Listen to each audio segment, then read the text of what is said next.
The tale unfolds along the northern edge of the kingdom, where soldiers assemble in front of a towering castle. Duke, who ruled over the northern border, appeared visibly startled by an unexpected event.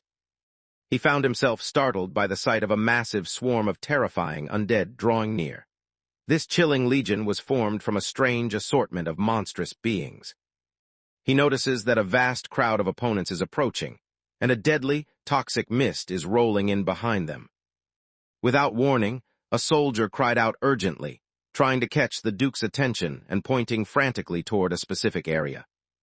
At the front of the army marched Dorian, a terrifying knight who had risen from the dead.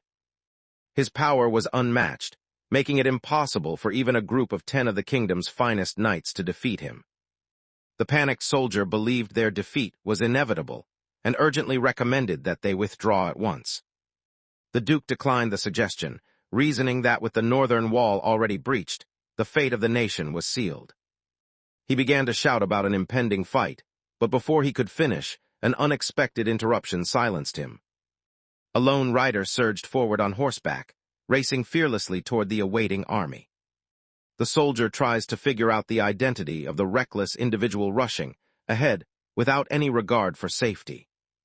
Lord dispatched by the Southern Marquis, Atate, had arrived for the battle.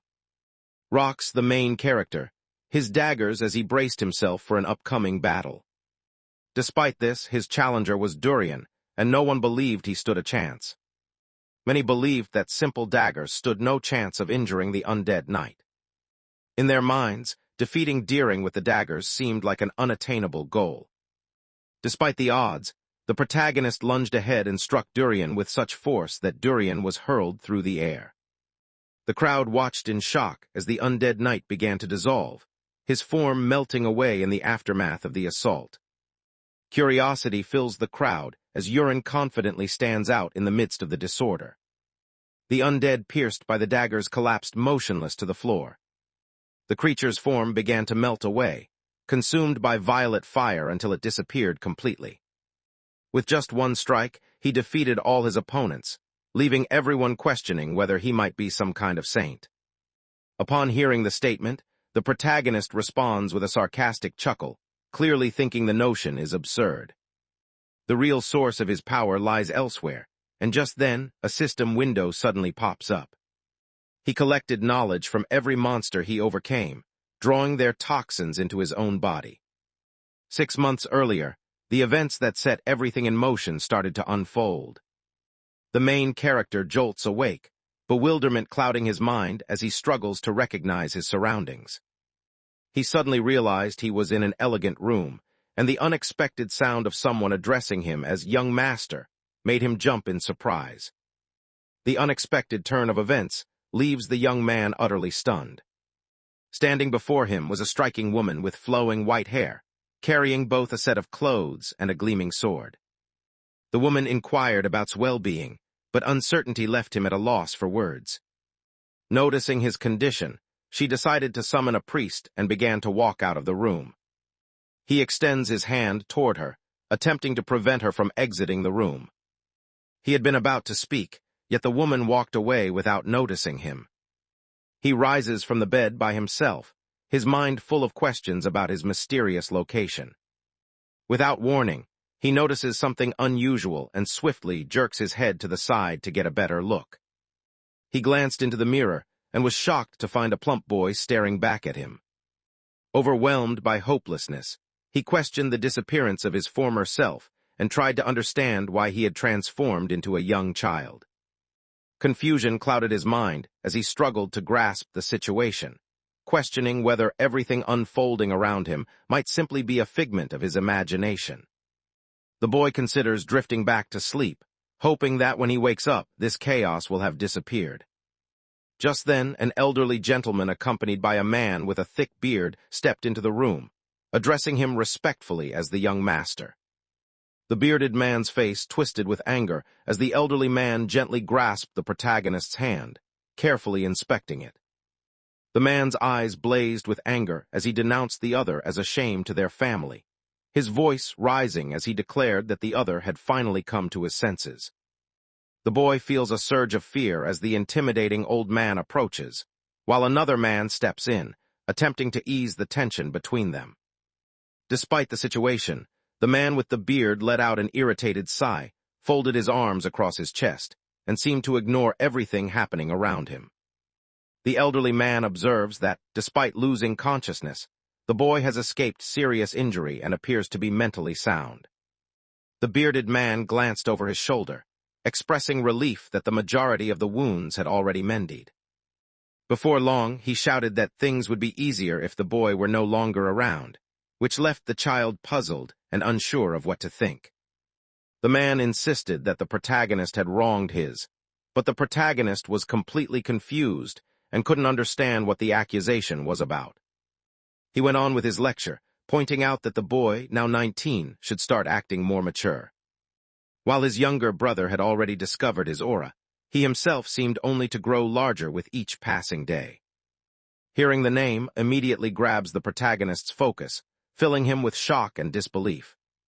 Afterward, the man insisted that once he regained his strength, it was necessary for him to seek her out and offer a sincere apology. Felt a wave of confusion wash over her as she tried to figure out the identity of the person the man was referring to at that moment. He spun around and shouted that the bouquet was meant for his, desperately explaining that he was doomed if she refused to forgive him.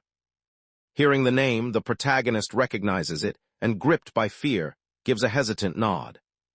The man warned him sternly against bringing further disgrace to the Rock's family, his voice rising as he shouted its name.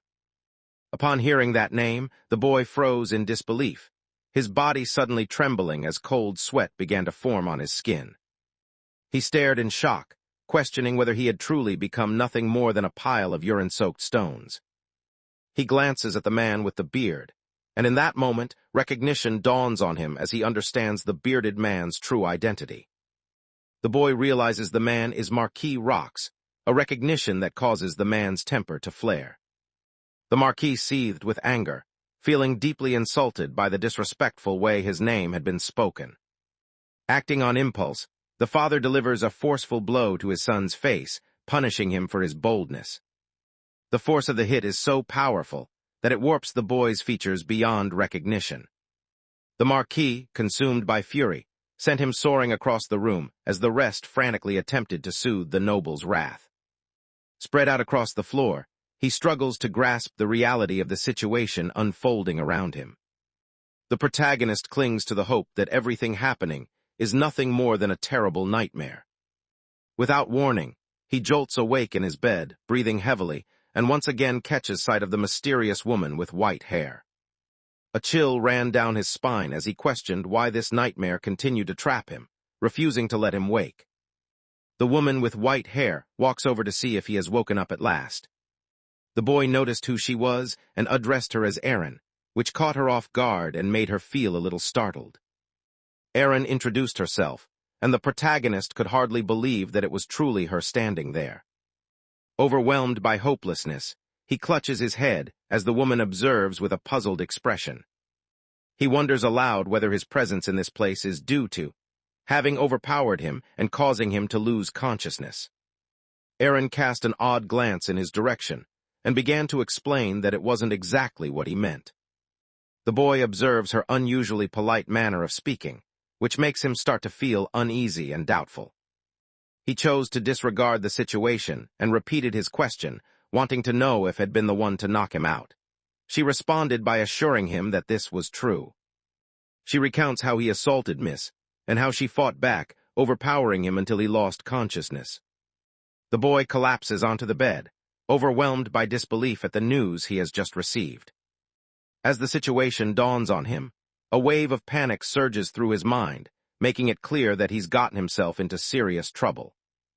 At that moment, realization dawned on him as he grasped the truth. He had somehow become a character within the very web novel he had authored. The most unfortunate part was that he had not come back as the hero of the tale, but instead as the despised villain of the story. Unable to accept the reality before him, he clenched his jaw tightly, refusing to believe that the situation unfolding was truly real.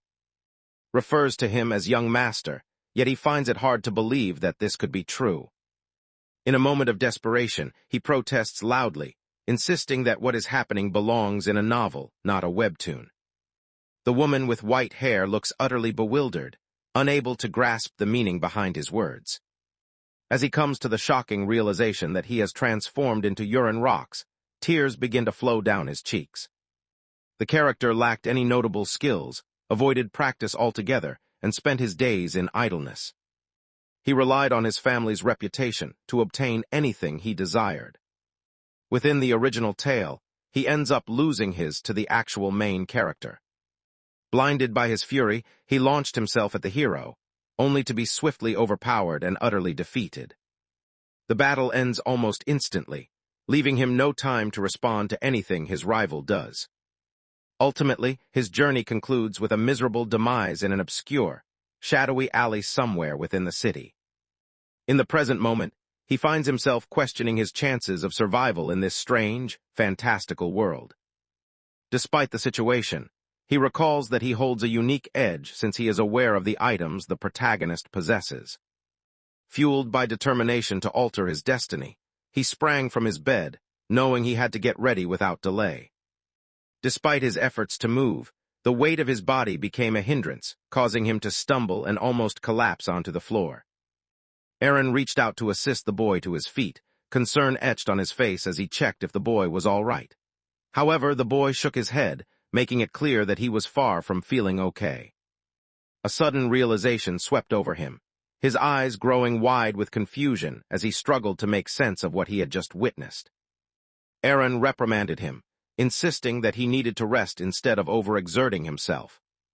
The boy narrowed his eyes, struggling to make out the shape that had suddenly come into view. A thought crossed his mind, questioning whether its appearance was somehow linked to the frown he had shown moments before. A digital notification suddenly appears before the bewildered woman, leaving her at a total loss. Gazed in astonishment at a status window that had appeared, revealing detailed information about his abilities. Observing the young master's condition, the white-haired woman inquires about his troubles. He brushed off his behavior by claiming he had acted a bit irrationally, then instructed her to continue with her responsibilities. The woman nodded in agreement, a cheerful smile lighting up her face, and began preparing to exit the room. The protagonist silently observes as she leaves the chamber. He reviewed her abilities and recalled that had surpassed the strength of ordinary knights. Despite everything, he notices something unusual. Her feelings toward him have completely disappeared. He feels a wave of confusion wash over him as he starts to question whether his life has suddenly become a dating simulation. He thought back to the games he once enjoyed and found himself wondering about how this world was designed. By himself in the room, the boy felt confused, believing the nearest door might hold the answers he sought. He considers that, given the previous incident with the old urine, any fondness is better than hostility. However, he quickly dismisses the thought and hurries over to a mirror across the room. He positioned himself before the object, focusing deeply on the image of himself mirrored back. He looks ahead with unwavering resolve, clearly getting ready to take action.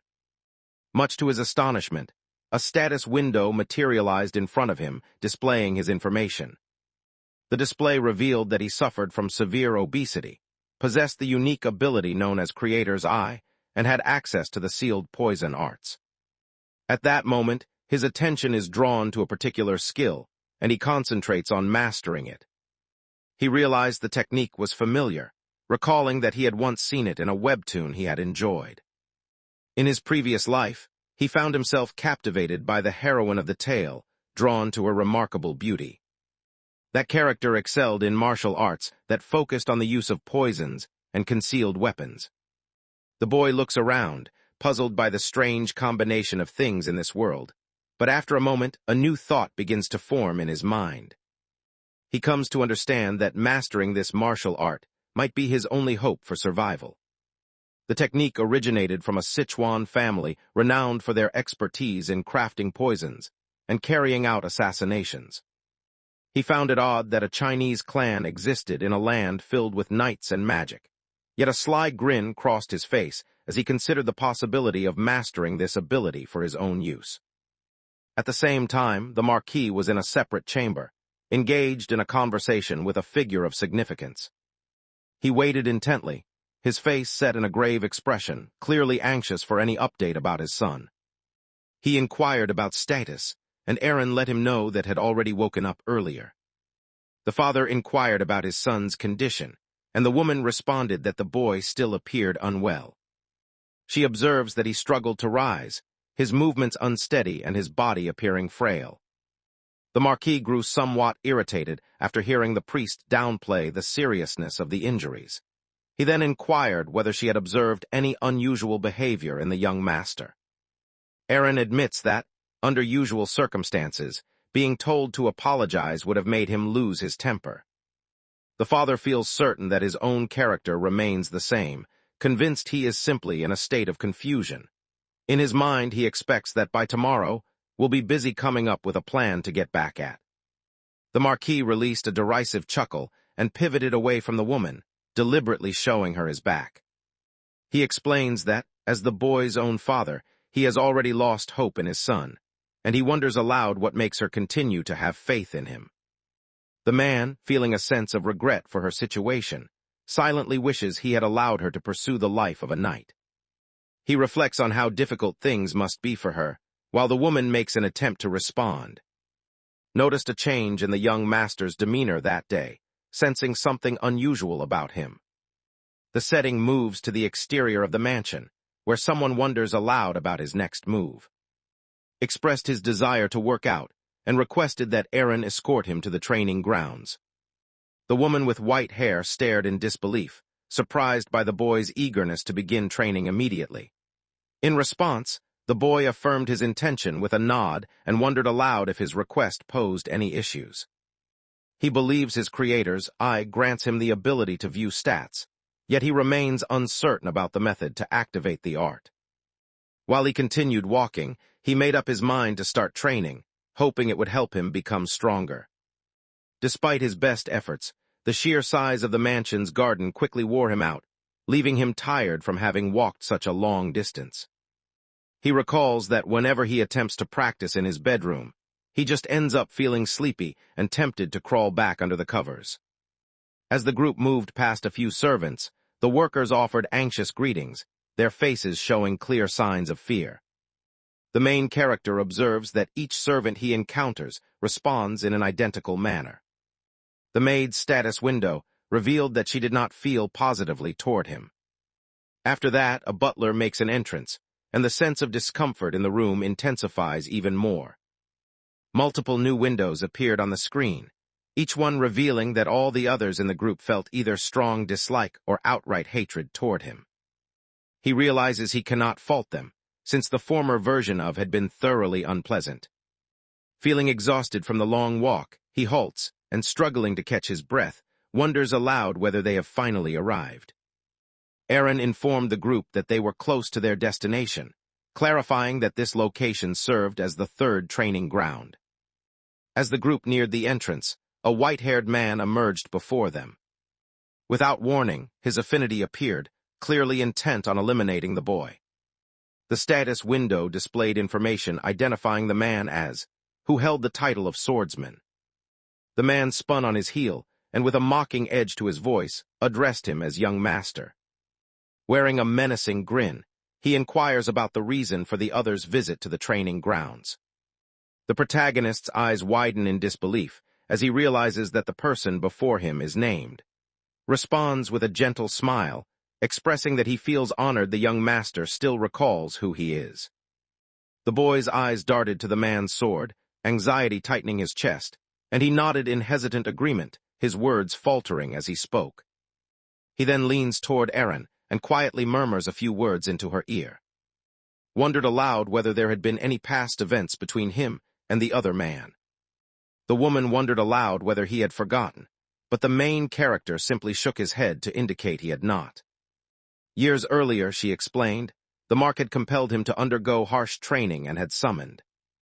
Recounted how the elderly man had slashed his face with a sword, laughing as he did so. Meanwhile, the white-haired figure remained motionless, and the protagonist could only stare in stunned silence. His eyes narrowed into a piercing glare aimed at the boy, causing him to tremble uncontrollably with terror. At that moment, came to the realization that there was no hope left for the person who had once inhabited this body. Feeling frightened, he urges that they should leave the place immediately. The boy wonders aloud if he might be able to find a different training ground where he could practice alone. She explains that a fourth field exists, though it is distant and lacks proper facilities. Becomes enthusiastic, thinking this spot will be ideal for beginning his weight loss journey. Aaron, taken aback by his resolve, nevertheless agrees to bring him to the location. When they reached the fourth training ground, they found themselves standing in a vast, open area with nothing to break the emptiness. The boy quietly surveyed his surroundings, taking in every detail with a watchful eye. He notices a table filled with various throwing weapons, which brings to mind the Tang clan's renowned skill in using such arms.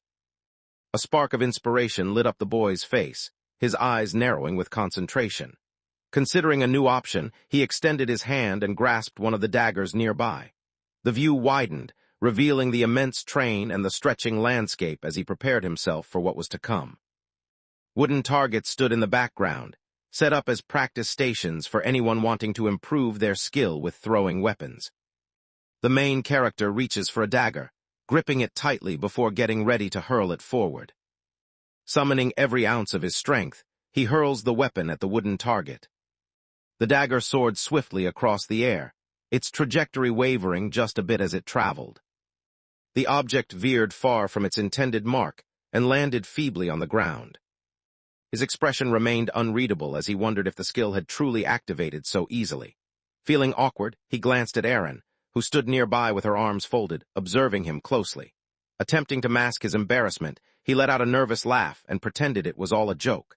The woman then recommended that he concentrate on increasing his endurance by jogging around the vicinity. Agreeing, he told her to lead the training as she preferred and began circling the field by himself. The young man continued to run laps around the training area, determined to boost his fitness. Aaron couldn't believe his eyes when he noticed that had genuinely begun to train seriously. The Marquis feels puzzled by the unusual circumstances and silently questions how much longer they will continue. 3 weeks passed, and he realized that had attended every training session without fail. Iron observes that the boy looks much thinner than before, noting a noticeable change in his appearance.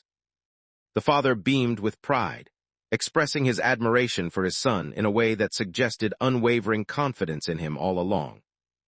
Upon noticing the absence of the extra weight, he suddenly sees that the boy possesses a surprising charm and good looks. The Marquis begins to question whether his son has truly grown up at last. As dusk settled in, the sprawling and opulent mansion belonging to the Rock family stood prominently, its grandeur illuminated by the fading light. Inside his bedroom, stared into the mirror, realizing how much thinner he had become. Despite his efforts, he remained unable to access the Tang clan's special ability. He resolved to allow himself a month to accomplish his goal. If he failed within that time, he planned to resort to stealing from the hero. At that moment, Aaron showed up carrying dinner and expressed his gratitude to her in a courteous manner. The meal featured a healthy soup, designed to support fat loss and muscle growth. The boy pulled a face of distaste, clearly unimpressed as he realized the soup was the same as every other meal, and grumbled in dissatisfaction. The woman with white hair wonders aloud whether he has grown weary of having the same meal repeatedly. He nods in agreement, explaining that he has eaten it every day for the past 3 weeks. She wonders aloud about his real intentions behind all the hard work he's been putting in. Confidently expresses that his deepest wish is to one day earn the title of knight. Points out that the powerful Marquis also enjoys the soup as a reward following intense training sessions. She urges him to quit his grumbling and finish the healthy soup in front of him. Faced with limited options, the boy goes along with the plan, a sly grin spreading across his face. He silently complained in his mind about the outdated tradition as Aaron observed him closely. Although he disliked the taste, he chose to tolerate the soup for the time being because it was helping him shed some pounds. The soup looked unusual, filled with odd pieces floating throughout. The boy quietly accepts the situation and begins to eat the soup, showing no further signs of resistance. Yet as he takes his initial bite, he immediately senses that something has changed. He noticed that the soup had a slightly unusual flavor today, which struck him as odd. Without warning, a strange purple glow began to radiate from his body. A sudden system notification popped up before him, alerting him that he had consumed something poisonous. Overwhelmed with disbelief, the protagonist stares at the words before him, struggling to accept what he has just read. Immediately afterward, a new window appeared, presenting a requirement that needed to be met in order to access the artwork. Unexpectedly, he discovered that the legendary technique of the Tang clan had at last become accessible to him. A wicked smile slowly spread across his lips when he recognized the chance before him. At the same time, the Marquis felt a deep sense of pride in his son's unwavering commitment. He notices that the boy looks more attractive now that he has slimmed down, and he observes that the boy seems to be transforming. The father questions himself, uncertain if he is at last maturing into a dependable grown-up. In the present moment, a knock sounded at the door, prompting the Marquis to grant permission for the visitor to enter. A woman with striking red hair walked into the room carrying a tray, and he referred to her as his wife. The Marquis's second wife served as the protagonist's stepmother. She wondered aloud about what had caught his attention, and he responded that he had only been gazing at the garden. The man admired her abilities, noting how stunning the garden looked because of her hard work. The woman walked up to her husband and wrapped her arms around him from behind in a warm embrace. She wonders aloud about the moment he will finally name Colin as his rightful successor. Wearing a confident smile, she expresses her belief that handling the task sooner would be best. Persisted in urging the Marquis to reach a swift conclusion. He paused, his expression turning serious, and then he earnestly called out her name. The man explains that reaching a decision could require additional time, causing her annoyance. She recalled his earlier promise, pointing out that he had agreed to name Colin as the heir for this month. The Marquis comments that it appears Yuren has recently regained his clarity of mind. He notes that the boy, being the oldest son, has the potential to be an excellent heir. Acts as though she shares his opinion, expressing that her earlier concerns have now turned into a sense of relief. The father chuckled, remarking that it took a scolding from his to finally make the boy come to his senses. The stepmother smiled as she inquired about his plans for the succession. He explains that Yuren has been practicing for just 3 weeks, so waiting a bit longer would be wiser. The Marquis assures everyone that should his son revert to his former behavior, he intends to pass the title on to Colin instead. The woman bids him farewell and lets him know that she will be waiting for him in her room. She paused by a doorway in the empty hallway, her expression shadowed by worry. Her expression twisted with anger as she clenched her jaw tightly, struggling to contain her frustration. Her hands balled tightly. She vowed to herself that would one day pay for what had happened. Inside the protagonist's room, a notification appeared on the window, declaring that the skill was now available. A sudden notification popped up, catching the boy off guard and leaving him in total shock. He suddenly understood that mastering the technique required swallowing poison. At first, the thought struck him as ridiculous, yet now everything seemed to click into place in his mind. At that moment, recalled a significant detail about the soup he had been enjoying. He accessed the item status window, searching for an important detail. The boy's attention is caught by a small symbol in the description, leading him to discover additional text hidden beneath it. He notices the icon and realizes that the window can be scrolled downward. At that moment, the system disclosed that one of the soup's herbs contained a gentle poison. Aaron gazes at him, confusion clear in his eyes as he struggles to comprehend the other's response. The woman inquired about the boy's lack of appetite, catching him off guard. Shaken from his thoughts, he hurriedly began to spoon the soup into his mouth, hoping his sudden action would draw attention away from his hesitation. As the protagonist sits down to eat, they stop mid-bite, lost in deep thought. He questioned who could have poisoned his meal, knowing that such an act would not bring about's demise. The boy notices that something is different in the story, recognizing that a significant event has been skipped. According to the original tale, The Marquis had intended for his second son to bear the title of the heir. He wonders to himself whether things began to change after he started his training. Yurin concluded that the source of the poisoning likely originated from the second son's faction. Despite knowing the truth, he deliberately keeps consuming the poisonous soup. A notification window popped up, indicating that a new feature had just been unlocked. He had fulfilled the requirement needed to activate the mild, paralyzing toxin hidden within his heart. After finishing his meal, the protagonist looked at Eren with a grave expression, announcing that he was done eating. Forcing a smile, he claimed the soup was so delicious that it had brought tears to his eyes. Wanting some time alone, he requested to be left by himself, and although the woman agreed, she did so with a hint of suspicion in her gaze.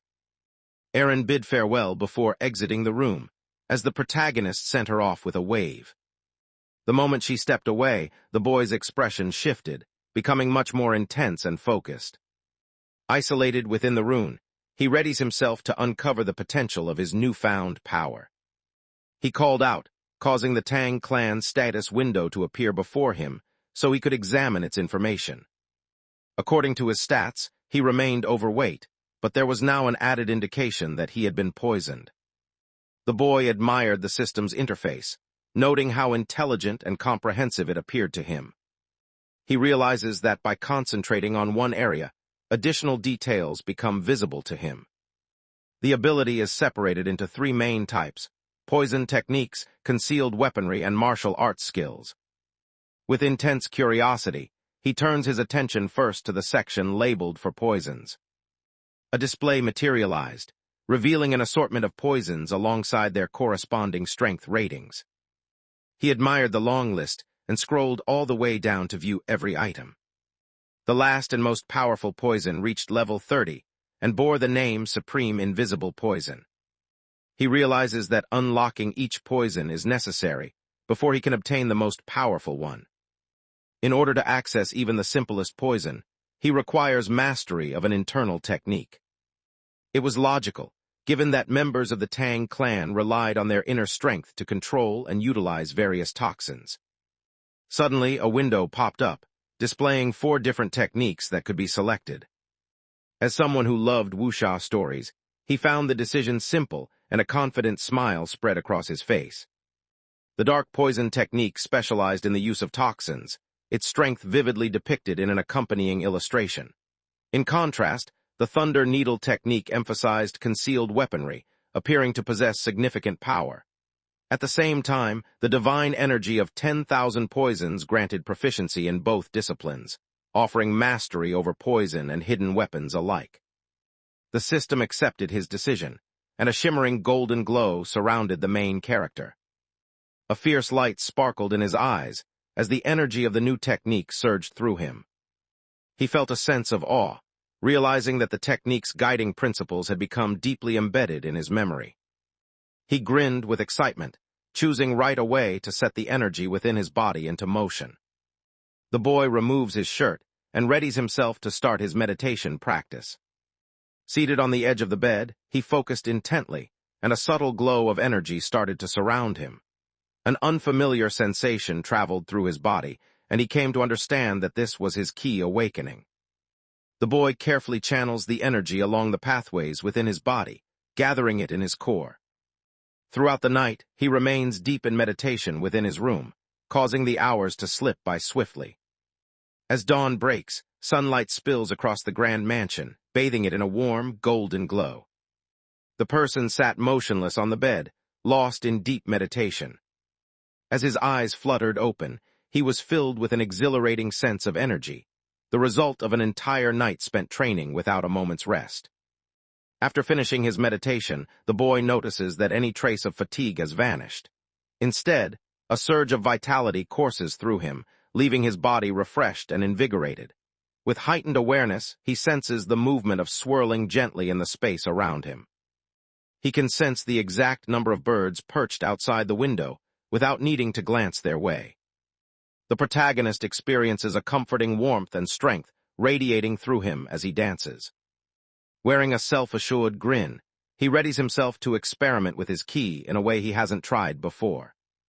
The status window indicated that his divine energy had reached 10%. He notices a recognizable presence approaching from outside and quickly understands that a visitor is on their way.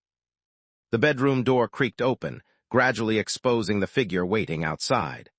Stepped quietly into the room just as she did every morning, ready to rouse him from his sleep. She observed that his bed remained perfectly made, leading her to question whether he had slept at all. The boy attempted to act nonchalant, casually mentioning that he simply hadn't gotten any sleep that night. She noticed his anxious expression and remarked that it wasn't a good sign, advising him to take it easy for the day. Despite the suggestion, remains determined and decides to continue his training regardless. He spun around, his excitement clear as he insisted he was ready for training. Erin, caught off guard by his enthusiasm, agreed and mentioned she would make breakfast. With that, she exited the room to begin her usual morning chores. Before she left, she noticed the change in his physique, expressing her surprise at how much stronger he appeared. On the training field, the main character themselves for a new round of workouts. He moved toward the table filled with weapons, his eyes sharp and his expression set with determination. The boy wonders if the stories about sleepless training might actually be real. Grasping a dagger, he prepares himself to try out the skills he has recently gained. Standing at the center of the field, weapon poised, he gets ready for action. All at once, something unusual catches his attention, leaving him stunned. Before his eyes, a crosshair, resembling those from first-person shooter video games, materializes. The crosshair locked onto the distant targets with an almost unbelievable level of accuracy, highlighting an extraordinary sense of precision. With his aim fixed precisely on the mark, he himself to hurl the dagger. Shutting his eyes, the young boy focused intently, determined to achieve an impeccable throw. Erin observed the other person with a puzzled look on his face, unsure of the reason behind his actions. He quickly hurled the dagger, putting all his power and accuracy into the throw. The weapon soared swiftly across the air, striking the target precisely in the middle. A look of triumph spread across the protagonist's face as he reveled in his flawless strike. Meanwhile, shock overwhelmed the white-haired woman, leaving her utterly speechless at the unexpected scene before her. A notification appeared, revealing that the secret weapon's ability had now been activated. Walked up to the man, curiosity clear in his eyes, and questioned him about his recent actions, clearly baffled by what he had just witnessed. Responds that he is also unsure, yet he notices that the effects of his training have become apparent. She stood frozen in disbelief, astonished that he had managed to master that skill in just a month. Amusement flickered across the boy's face as he noticed how she responded, and he resolved to make another attempt, eager to observe her reaction once more. He reached for a different dagger, focusing intently as he tried to sense the movement of his own energy. While getting ready, he notices a fiery sensation building deep within his stomach. As the energy coursed through his body, it amplified the strength behind his throw. He let out a loud cry as he hurled the dagger, sending it flying faster and harder than he had managed previously. The weapon soared through the air, cutting a straight path toward its target with flawless accuracy. The dagger struck the target with such power that it cleaved the board cleanly down the middle. The forceful throw strikes the wooden target, causing it to break apart into splinters. Erin stood frozen in disbelief, unable to find words as the display of power left him utterly astonished. Erin let out a startled scream as he witnessed the boy shatter the wooden target. The protagonist believed that possessing a game such as was almost like having an unfair advantage. He recalls his previous existence as a skilled competitor in first-person shooter games. The woman with white hair tries to understand what strange events are affecting him. Turned to her and wondered aloud if she sensed any changes in the way she felt about him now. She responds that aside from noticing his weight loss, she feels nothing different. He was taken aback and wondered if she had truly observed that he had become even thinner. Reflects on how much he has transformed since the previous day, and notes that he now feels even healthier and stronger. The boy questions silently whether she is unable to sense the energy flowing within him. A sly grin spreads across his lips when he recognizes the enormous opportunity before him. In this world, he alone possessed the ability to harness internal energy, and no one else could sense its presence. Wearing a confident smile, he encourages the group to keep working on their throwing skills. The main character launched another dagger through the air, striking the target with flawless precision once more. With every attempt, his throws grew steadily more accurate, each one surpassing the precision of the previous. With a determined toss, he hurls the last dagger, striking the ring of another blade. His work turned out flawlessly, and he let out a pleased laugh to celebrate his success.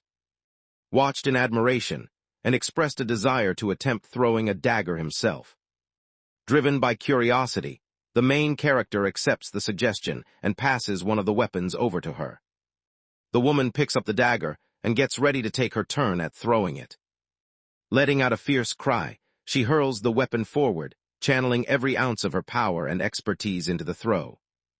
The dagger tumbles through the air in an unsteady arc and lands far from where it was meant to hit. The weapon bounced off the target's top and dropped harmlessly to the floor, leaving the target untouched.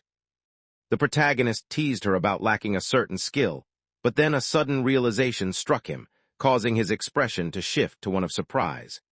A memory of the status window flashed through his mind, prompting him to call it up in order to verify some details. A notification displayed on the window announced that a new ability, Straight Cut, had been activated. He smiled to himself, curious whether the skill would work with different weapons. Eren grew increasingly irritated, as he repeatedly failed to land a single hit on the target. A sudden thought sparked in the boy's mind, and he chose to try out his recently acquired ability on an object nearby. He requested that she move out of the way for a moment, and although she felt puzzled, she with his wish. Her curiosity piqued. She wondered aloud about his intentions with the object he held. The main character bent down and retrieved a splintered wooden sword lying on the ground. He lifts the sword overhead, his expression focused and intense. Energy surged through the boy's body, starting from his dance movements and traveling all the way to his arms. He launched the sword forward, using the straight cut technique to unleash its full force. The sword soared through the air with incredible speed, striking the target directly and landing with powerful impact. Eren stared in disbelief, overwhelmed by the incredible show of strength before her. Curiosity got the better of her, and she pressed him for answers about the mysterious power, but he admitted that he was unsure of its origins himself. Doubtful, the woman found it hard to believe that such abilities could come from simple training and practice.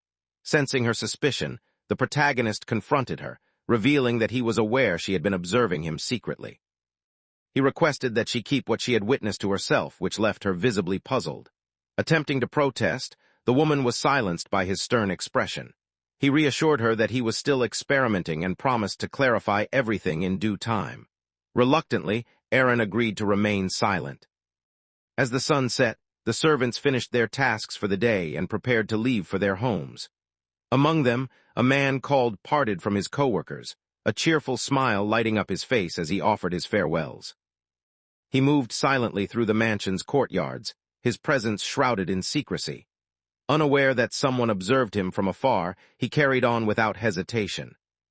Watched him closely, her eyes filled with curiosity and deep thought as she considered something significant. He examined the man closely, letting his creator's eye reveal the stranger's true identity. The display showed that his name was Peru, and it also indicated that he possessed a deadly, poisonous touch. The main character realizes that he himself is to blame for the poison in his meal. Wearing a look of self-assurance, he gets ready to face the true challenge that will measure his skills.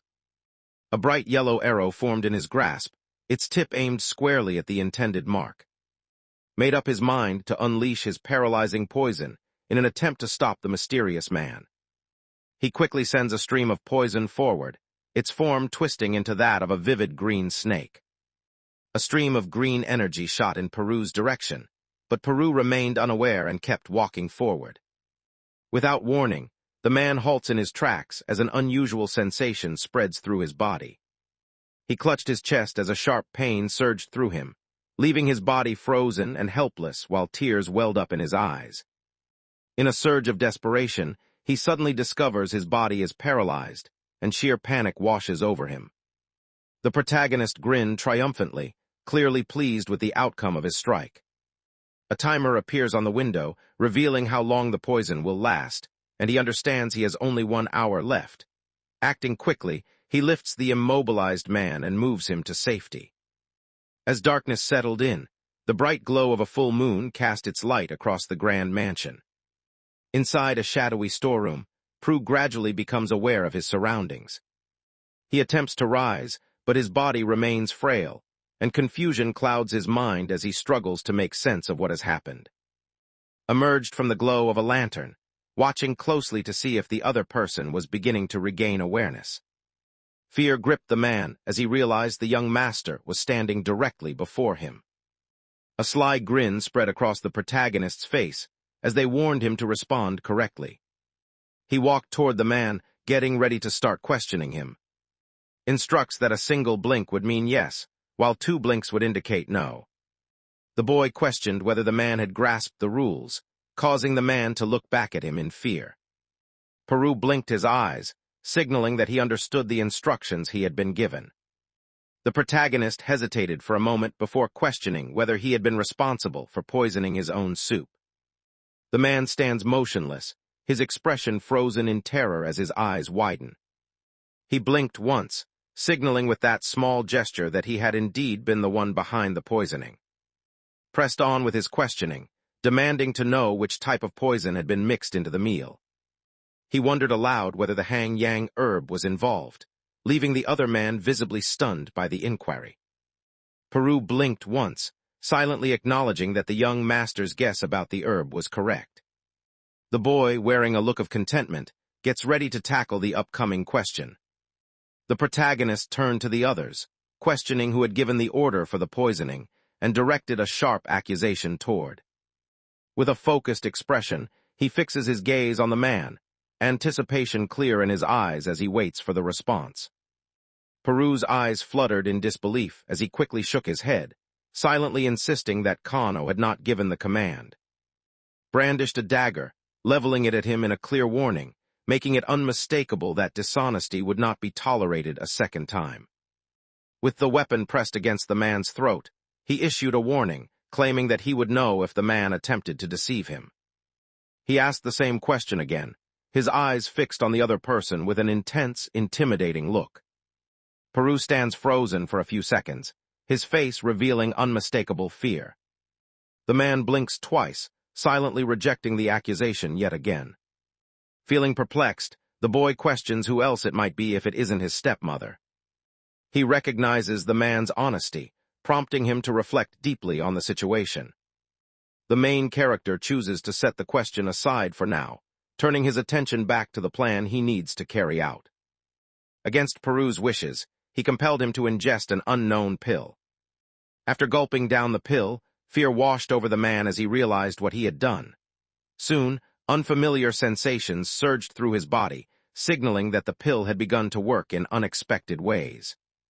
Tells him that his remaining time in this world amounts to just 1 month. Failure to consume the antidote promptly would cause his organs to dissolve from within. The boy declares that, from this moment forward, Peru must obey every command he gives. A sly grin spread across his face as he inquired whether the man had understood the warning. Startled and uneasy, Peru gives a single blink, silently assuring the young master of his compliance. Looking content, the main character rests his hand atop his head, getting ready for what is to come. With a gentle touch, the protagonist removed the paralyzing poison from Peru's body, freeing them from its effects. The man's bewilderment grows when he suddenly becomes aware that he is able to move once more. Announced that he was now able to move and talk, and the man, though nervous, agreed with a stammer. He demands again to know who gave the command for him to be poisoned. Peru paused briefly, considering the young master's question before responding. He discloses that the order came from the captain of the knights, specifically Sliving. The boy pauses quietly, giving Peru a chance to outline his plan. Who is older than Kina, often joins forces with her to carry out her wicked schemes. Passed a sheet of paper containing a list of items to the man. Peru picked up the sheet and quickly noticed that every name listed belonged to a different poison. The protagonist instructed the other character to obtain the poisons from the black market. He instructs the man to collect the money from and deliver the items to him.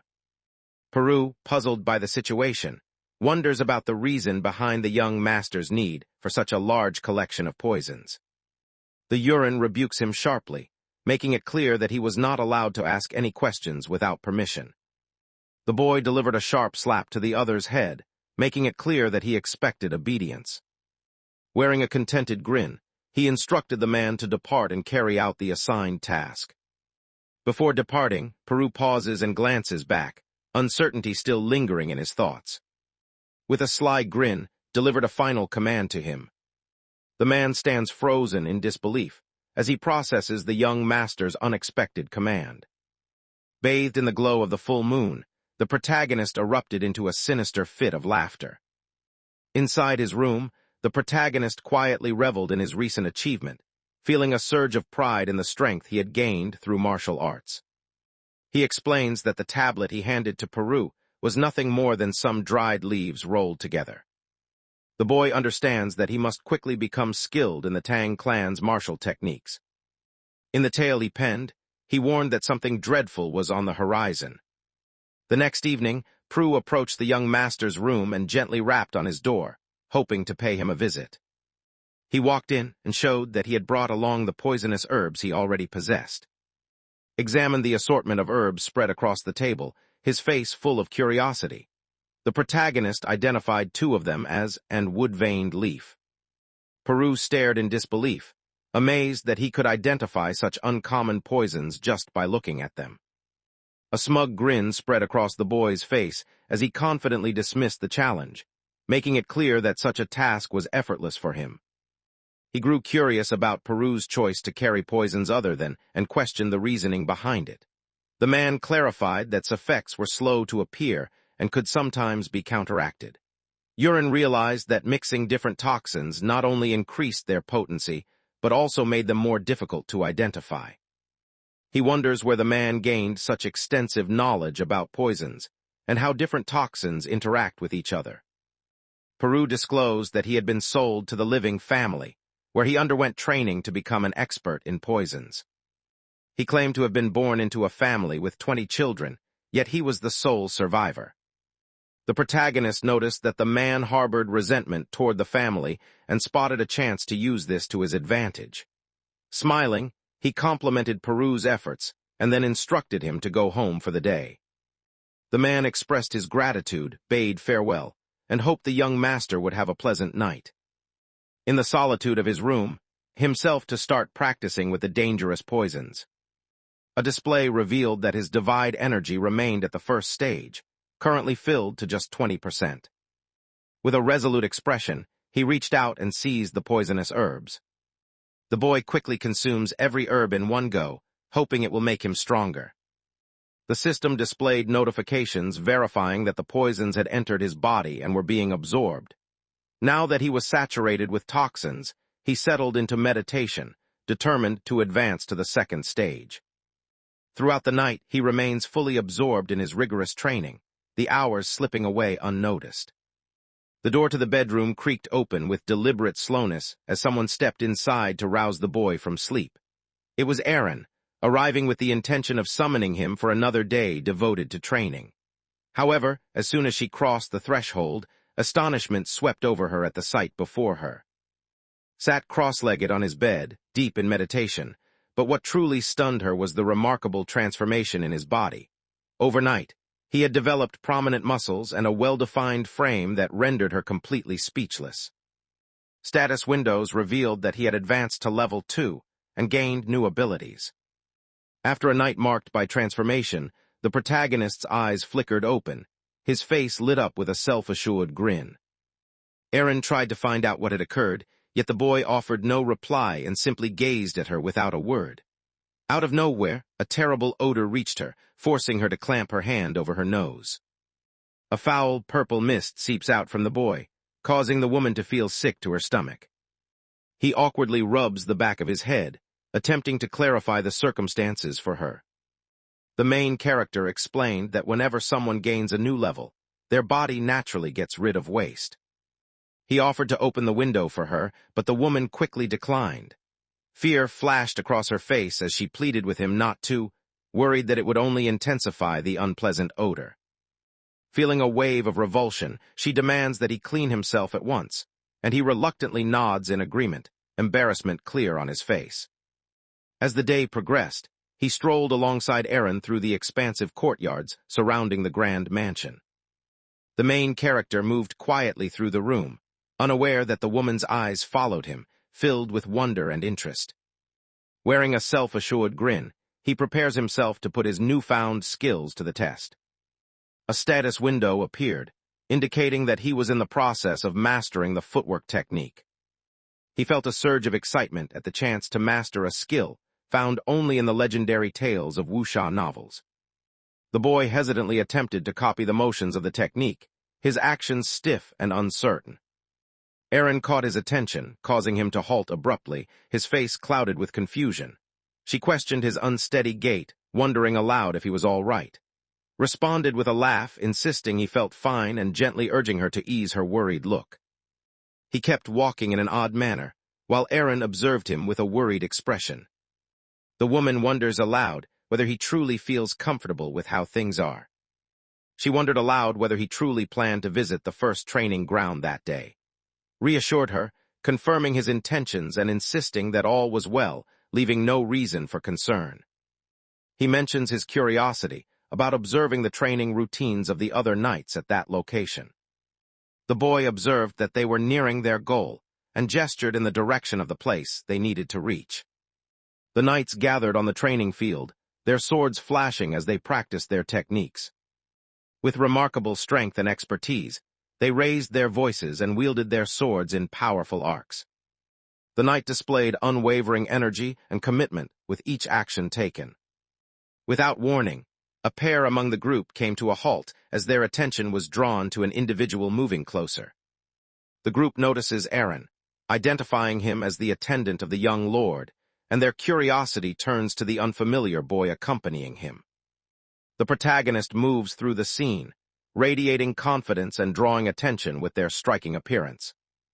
The knights could hardly believe their eyes when they realized the slim young man before them was actually the young lord who had recently shed so much weight. On other nights, disbelief lingered that it was really him, especially remembering how the old version of himself had struggled with being overweight. He listens to their hushed conversations about him, a sly grin spreading across his face. With his internal energy heightened, his sense of hearing sharpened, allowing him to catch every sound with perfect clarity. He gestured toward a nighttime training session, noting the impressive technique on display. Iron shared that he was currently training as an apprentice knight and expected to earn a promotion in the near future. She explains that these are the fundamental sword techniques practiced by the Rock's family. Realizes that the man before him is a well-known and significant figure from his own novel, someone he recalls vividly. He finds himself intrigued by the unexpected presence of the other person. The main character comes to understand that this situation might offer a valuable chance down the line. He shifted his attention toward the knights, fully aware of the hostility burning in their eyes as they watched him. Numerous status screens reveal the intense hatred everyone feels toward him. He flashes a mischievous grin, settling on the idea that they will serve as his test subjects for the day. He selects the slow-acting toxin, designed to infiltrate and damage the internal organs over time. He walked toward a nearby knight, gripping his sword tightly. With a self-assured grin, triggered the effects of the lingering poison. The knight with pink hair suddenly notices an unusual sensation spreading through his body. He collapsed to his knees, releasing his grip on the sword, while his friends hurried over to offer their assistance. One of the knights playfully mocked him, suggesting that perhaps he needed a bathroom break. Without warning, the man with pink hair lets out a painful scream, his face contorted as a red glow surrounds him. His friends, feeling frightened, chose to contact a priest in hopes of getting him the help he needed. Just as suddenly as the pain began, it faded away, leaving him bewildered. The others gazed at him in confusion, unable to grasp what had just occurred. The man rose to his feet and announced that he no longer felt any pain, which deepened the confusion among everyone present. One of the knights, clearly irritated, accused him of playing tricks on them and resorted to insulting language. The dispute began as the man insisted he truly had been suffering. A look of contentment spreads across the protagonist's face as he gets ready to tackle the upcoming test. He proceeded to unleash the Soul Slayer smoke, shrouding the area in thick illusions that bewildered everyone nearby. Without warning, a low growl catches the attention of a nearby knight, causing him to spin around in fear. A massive demon, towering before him, displays menacing horns and gleaming, pointed fangs. And observed the situation, puzzled by the unusual actions of the men. The three knights collapsed onto the ground, overcome with fear by the visions that haunted their minds. The woman with white hair questioned in her mind the reasons behind their unusual behavior. A knight spotted a dragon unleashing a stream of fire in his direction, causing him to let out a terrified scream. A different person spots a sword-wielding skeleton and drops to the ground, trembling with terror. The third knight lifts his sword, ready to strike at the illusion. However, the illusion disappears without warning, leaving him bewildered and uncertain about what just happened. All three stood up, exchanging uncertain glances, completely baffled by the recent events. After feeling confident with the results of the tests, he concludes that it's best to stop for the day to avoid pushing himself too hard. He signals to Aaron, letting him know it's time to return to the main mansion. The boy mentions that the area is much too loud for his liking and that he would rather be on the 4th floor. As they head back, a maid hurriedly approaches with urgent news. She tells the boy that someone has come to see the young master, leaving him puzzled. The maid then discloses that Miss is waiting to meet him. Inside an opulent hall stands Resolute, intent on ending the engagement for good. The woman with purple hair stood poised, her face set in a look of stern anticipation as she waited for him to show up. Stepped into the hall, her voice steady and self-assured as she announced her name. When she spun to face him, Illy's eyes widened in disbelief at the sight of the boy before her. He welcomed her, flashing a captivating grin while standing tall and confident. The woman found it hard to accept that the man standing before her was the same person she had encountered earlier. Feeling uncertain, he stated his name and wondered aloud if she no longer remembered who he was. Ilias hesitated, struggling to find his words, and remarked that considerable time had passed since their previous meeting. She recalls overhearing talk about his recent weight loss, but she admits she was skeptical until now. The woman reached out to him, her curiosity evident as she wondered how he could have transformed so drastically in just under 2 months. The protagonist pauses briefly, meeting her gaze, then responds with his decision. He claimed that he had put in a lot of effort to improve himself, and his answer left her unexpectedly astonished. Shared that being defeated by her made him think deeply about his own life. Wearing a look of resolve, he discloses his choice to improve himself and pursue a more positive path. Eyed him warily, wondering if he was seeking a confrontation out of a desire for revenge. The boy dropped to his knees in front of the woman, catching her off guard with his unexpected gesture. He feels thankful toward her, believing that her punch helped him regain his clarity. He bowed his head in genuine remorse, expressing heartfelt regret for his previous actions. Found herself at a loss for words, surprised by both the apology and his unexpected shift in demeanor. She doubts his identity and asks who he really is, convinced that he cannot be the person she thinks he is. Presented himself as someone who had once lived as a scoundrel, but had since transformed into a better person. The woman with purple hair shouted her continuing apologies for her actions, expressing deep regret for what she had done. She gazes at him, her expression a mixture of astonishment and bewilderment. Within his mind, he acknowledged that the blame rested on whoever had inhabited the body before him. He reveals that it was actually the former Yearn who was responsible for causing the problem. He apologized because she didn't like him. Illy served as the protagonist of the story, possessing a unique ability known as the Sword Queen trait. The boy comes to understand that having her on his side is wiser than making her his adversary. He rises to his feet and turns toward the woman, his face set in a stern look. assured her that his behavior would be different this time, but she watched him with a wary gaze, clearly unsure if she could trust his words. Insisted that he promised to change, surrounding him with a powerful and intimidating presence. The protagonist is caught off guard by the overwhelming intensity of her aura, which presses down on her like an invisible weight. She warned him that if he ever betrayed his promise, she would personally make sure he faced the consequences. Realized that she had spoken these exact words to the hero before. Struggling for air, he summoned the power of his 10,000 poisons technique. A shimmering purple light enveloped him, effortlessly dispelling the overwhelming force radiating from the woman. The force of his presence collided with hers, sending a surge of power rippling through the hall. Stared in disbelief as her own aura bounced back from an invisible force, leaving her confused about why it had happened. The protagonist met her gaze, a confident smile playing on her lips, and affirmed her answer with certainty. He gazed ahead with resolve in his eyes, making a silent promise to transform himself and strive to become someone better. The woman with purple hair cannot find words in response to his heartfelt honesty, and a rosy color spreads across her cheeks. She lets him know that she intends to watch his actions closely, her gaze filled with suspicion as she observes his every move. Before departing, cautioned that another mistake would bring their engagement to an end. Felt a surge of surprise within herself, realizing she had chosen to postpone breaking off the engagement for the time being. Later that day, visited the Marquis in his office. He wondered whether she had already met, and she assured him that she had. The father proceeded to ask his daughter about the choice she had made concerning their engagement. The woman with purple hair pauses, shutting her eyes and drawing in a slow breath, steadying herself before she responds. She announces her choice to keep the engagement with his son intact, at least for the time being. The Marquis finds himself utterly astonished by the sudden choice she has made. He wanted to know why, but she confessed that she couldn't really explain it herself. Illy revealed that her visit was driven by curiosity, sparked by whispers she had heard about how much he had changed.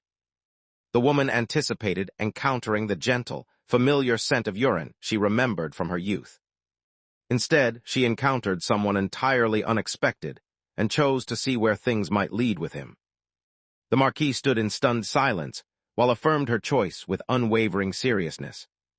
She made it clear that if he ever reverted to his troublesome ways, she would personally make sure he faced the consequences. The woman's eyes burned with resolve as she silently promised to bring about his downfall by her own actions. The father chuckled warmly, expressing admiration for her resolve and requesting that she look after his son with care. As rises from her seat, preparing to depart, the Marquis urges her to remain. With noticeable discomfort, she reveals that she informed her father about her decision to break off the engagement. The woman refuses the offer to visit Yurn, explaining that he is busy with his training at the moment. As darkness settled over the mansion, gentle hues of gold and rose painted the evening sky. The Marquis summoned his son to join him for a conversation in the privacy of his office. Walked into the room, her face set with determination as she stood in front of him. The father examines the young man carefully, his eyes searching for clues about the stranger's true identity. He let out a laugh, then remarked that he was only joking, offering words of praise for his son's dedication and effort. The Mark was questioned about whether he understood the reason behind being summoned for this discussion. Believes that he is about to start his training to become a knight for his family. The father, taken aback, admires his son's keen insight and acknowledges that the assumption is correct. He announces that the moment has come to begin training in the sword techniques passed down by the Rock's family.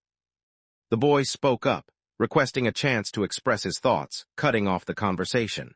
The Marquis reacted with surprise upon hearing the boy's desire to study throwing techniques.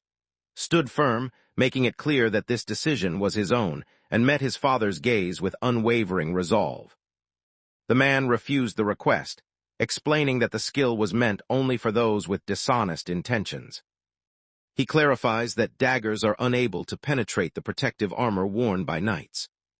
The Marquis reacts with astonishment when his son unexpectedly suggests a wager. Decided to make a wager with his father, claiming he could successfully hunt a borax.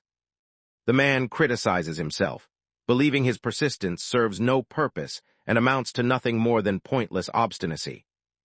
He clarifies that using an aura is essential to break a borax scale. The father believes that no matter how much he trains, even if he spends 100 years practicing, he will never succeed. The boy remarks that, under those circumstances, the Marquis would have no trouble winning the wager. Unable to turn down the challenge, the man agrees to the wager proposed by his son. The Marquis declares his intention to finally put an end to the young man's defiance. If emerged victorious, he would gain control over his own training regimen. As evening descends upon the mansion, heavy clouds gather and spread across the darkening sky. Felt relieved and happy that had chosen not to mention anything about his training to the Marquis. He silently calculates the number of tries it might require to break through the tough scales. To ensure his safety, he makes up his mind to consume additional toxic herbs that evening. His eyes filled with resolve, he faced forward and started his training. Erin approached the bedroom door and gently knocked, intending to pass along a message sent by the Marquis. She let him know that the exam was scheduled for noon the next day on the first field. The boy wondered aloud if the girl was aware of the specifics of the wager, and she nodded in acknowledgement. The woman discloses that all the people in the mansion find his wager amusing. She observes that the crowd is taking pleasure in witnessing the young master's embarrassment. Yearn clenched his jaw in frustration, unable to escape the reputation of being labeled the public enemy. He wondered whether the crowd would gather to witness the test the next day. Disappointment washed over the boy as he realized his wager had become the center of attention for many. With a sly grin, he gave Erin a quick wink, catching her off guard. He wonders aloud about her thoughts on what the next day might bring. Iron predicted that the young master would most likely achieve victory the following day. A notification appeared on the screen, revealing that he had achieved the 3rd star in his art. The following day, crowds gather at the training grounds, eager to witness the events unfolding. The audience buzzed with anticipation, their curiosity piqued as they awaited the young master's showcase. Entered the arena, her eyes widening at the sight of the large crowd gathered to watch. The Marquis inquired about the boy's preparedness, receiving a nod in response. Observing the large audience, the boy remarked on the number of onlookers, to which his father explained that word had traveled quickly. The Marquis cautioned his son against making a fool of himself and urged him to give his all during the upcoming battle. Shortly after, a mage stepped forward and began casting a spell to bring forth the creature for the test. For the first time in his life, the Ern felt a thrill as he prepared to witness magic unfold before his very eyes. A glowing magic circle formed on the floor, flooding the arena with a brilliant, radiant light. Sudden flashes of energy crackled through the air as the outline of a monster slowly took shape. The protagonist stared in awe, recognizing the creature as one he had imagined and written about in his own novel. An ocean creature standing 5 feet tall emerged in the arena. The strange creature fixed its glowing red eyes on the boy, baring its pointed teeth in a menacing display. Terror swept through the crowd as they caught sight of the monster's strange form. A few adults quickly shielded their children's eyes from the unsettling scene. The protagonist gazes at the creature with wide-eyed admiration, their excitement clearly visible in their expression as they take in the unfolding scene. He recalled that this fearsome creature before him was in fact just a goofy invention of his own imagination. While he was enjoying a meal of sashimi, inspiration struck him, as no other creature came to mind. The boy imagined that the creature might actually look adorable if it didn't have its arms and legs.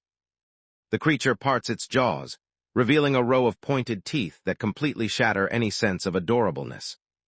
The creature suddenly lunged at the young master, aiming to strike before he could react.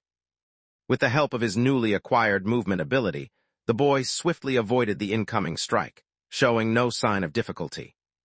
The sudden attack sends shockwaves of fear through the audience, causing them to instinctively shield their faces in terror. A guard himself to step in, yet the Marquis halted him by raising a hand in silent command. The monster, enraged by its failed attack, whirled back toward the protagonist, ready to try again. The creature lunged forward once more, though the boy observed that its speed was actually quite slow. He observed the situation with assurance, remarking to himself that the speed of the posed little danger. He pulled out a dagger, planning to check how tough the creature's scales were. Just then, his creator's eye began to glow, revealing a new detail about the beast he hadn't seen before. A digital targeting reticle suddenly materialized over the creature, aligning precisely with one of its vulnerable areas. He grinned with enthusiasm as he got ready to hurl the dagger, eager to see how well the crosshair would work. The crosshairs settled precisely on the vulnerable point of the strange beast standing in the arena. The boy channels his inner power into his hand, enhancing the force behind his dagger throw. Moving quickly, he launched the weapon, striking the target's crucial spot with precise accuracy.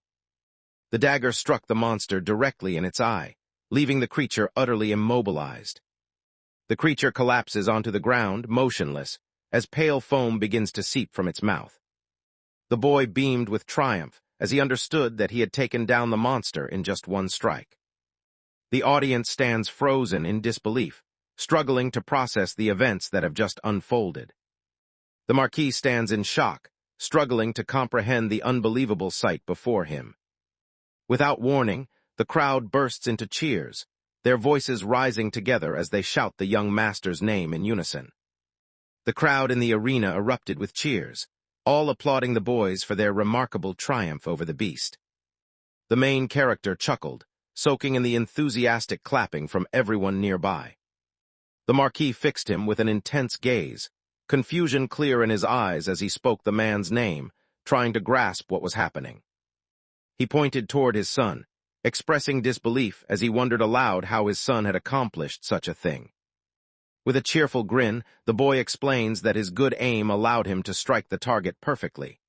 Refusing to acknowledge the outcome, the father voices his disapproval, leaving the protagonist stunned by his reaction.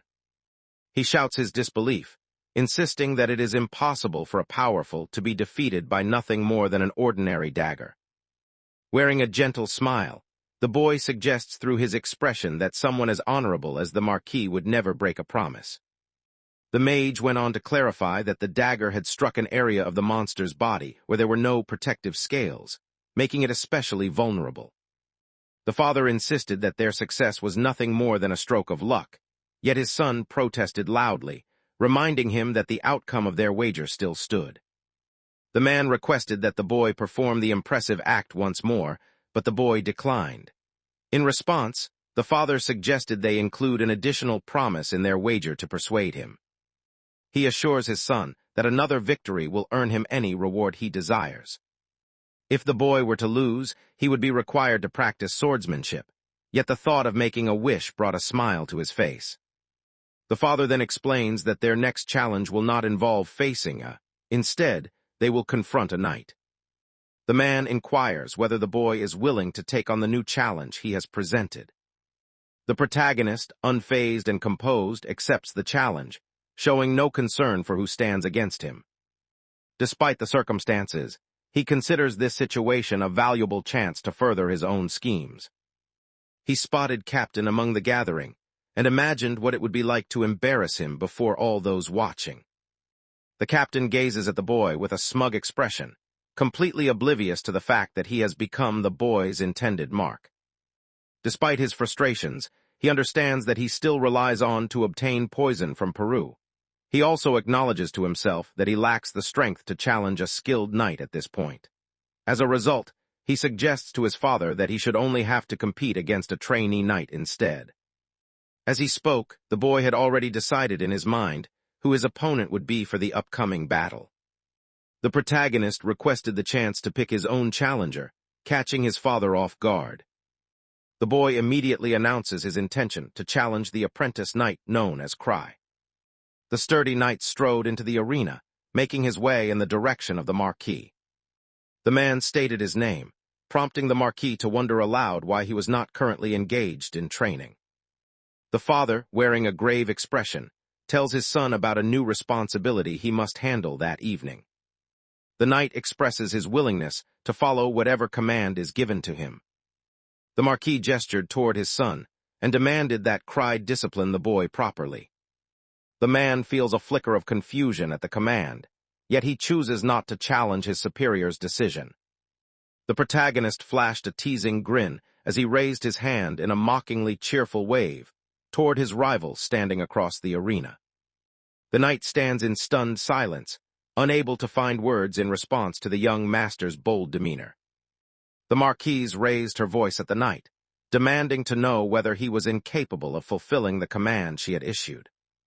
The man nodded in compliance and shifted his stance, directing his attention toward the protagonist standing across the arena. The father shifted his attention to the knight, offering reassurance that there was no need for excessive concern about the upcoming battle. Offered a confident smile, announcing that he would toss just 3 daggers, and if the knight managed to block everyone, victory would be his. The Marquis glared at his son, anger burning in his eyes over the young man's prideful behavior. Without hesitation, he issued a harsh command to the knight, ordering him to put an end to the son's defiance.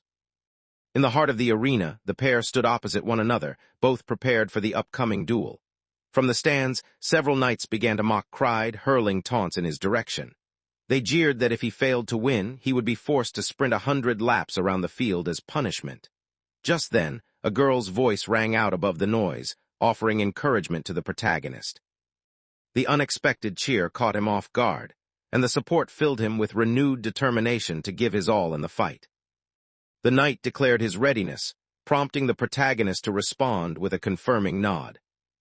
Gripped a dagger between his fingers, his lips curled into a self-assured smile. He narrowed his eyes in concentration, making up his mind to begin the assault with a gentle approach. His creator's eyes suddenly glowed, revealing multiple vulnerable points across his opponent's body. The boy began to feel anxious, his thoughts drifting to the possibility that he might accidentally make it through the entire night. With unwavering focus, he himself, taking careful aim as he got set to hurl the dagger without making a mistake.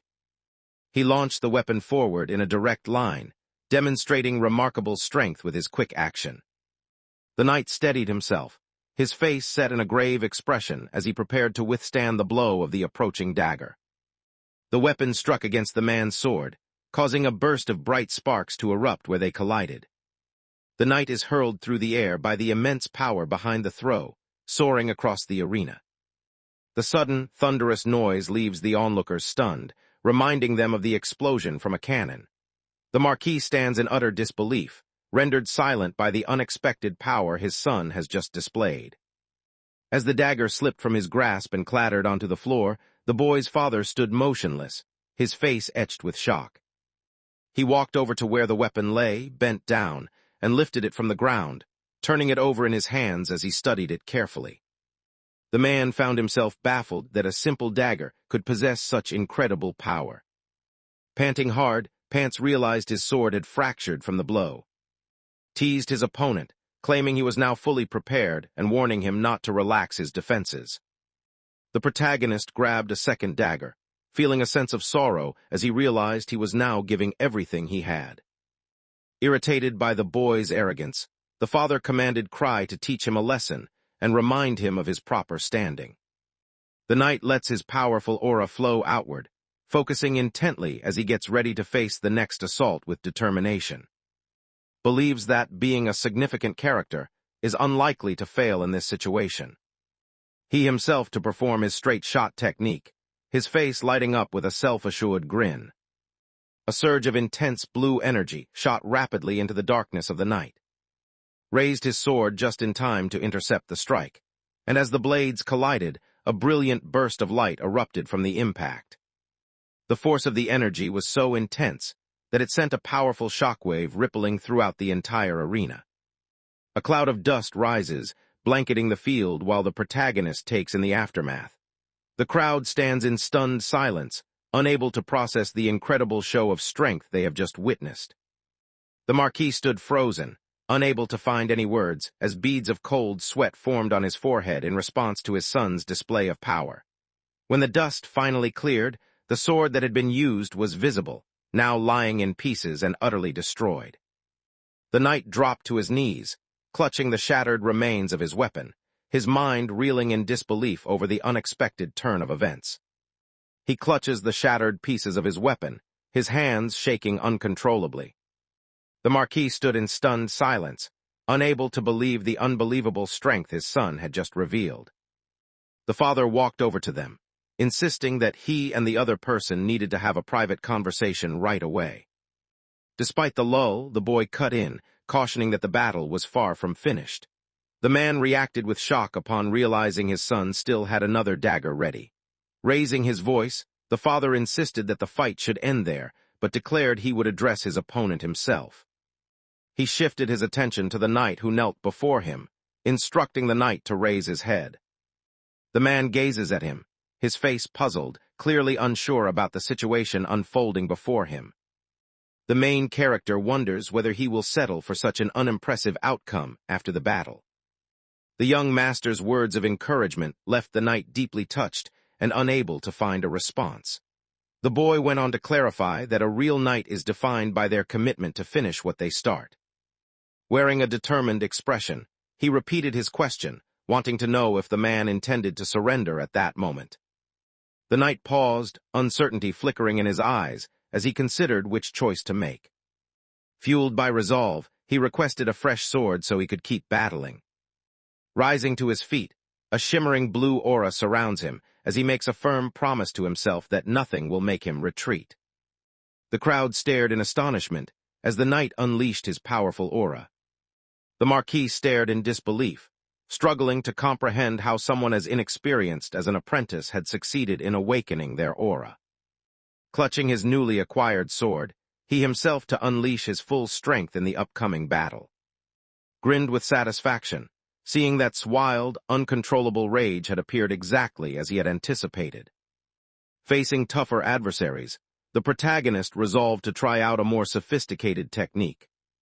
Cried, now surrounded by a glowing aura, focused intensely as he himself for the upcoming assault. He shouted at the young master, urging him to finish things quickly by throwing the dagger. The Marquis appears taken aback by the force the knight has just unleashed. He recognizes the powerful presence as belonging to an elite knight and finds himself deeply impressed. The father begins to question what his son might choose to do next, while responds with a self-assured smile.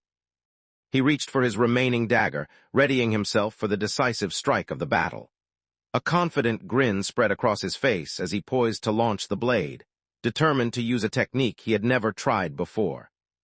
He hurled the dagger forward, and as it soared through the air, it unexpectedly split into multiple identical blades. The knight stands bewildered as multiple daggers hurtle toward him.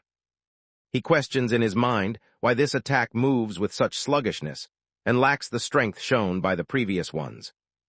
Overcome with anger, he raises his voice and demands to know whether the protagonist is simply playing a cruel joke on him. He swings his weapon forcefully, attempting to knock aside every dagger that comes his way. For the moment, his sword skillfully turned aside the majority of incoming weapons, allowing him to defend himself with ease. Despite his best efforts, a single dagger slips through his guard, stunning him with disbelief. The weapon struck the knight directly in the neck, leaving him completely immobilized. The force of the blow drives the dagger far into his flesh, lodging it firmly inside him. The knight, his jaw slack and saliva trailing from his lips, let out a pained wail as the blow struck him head-on. He collapses onto his knees in the center of the arena, overwhelmed by the young master's victory.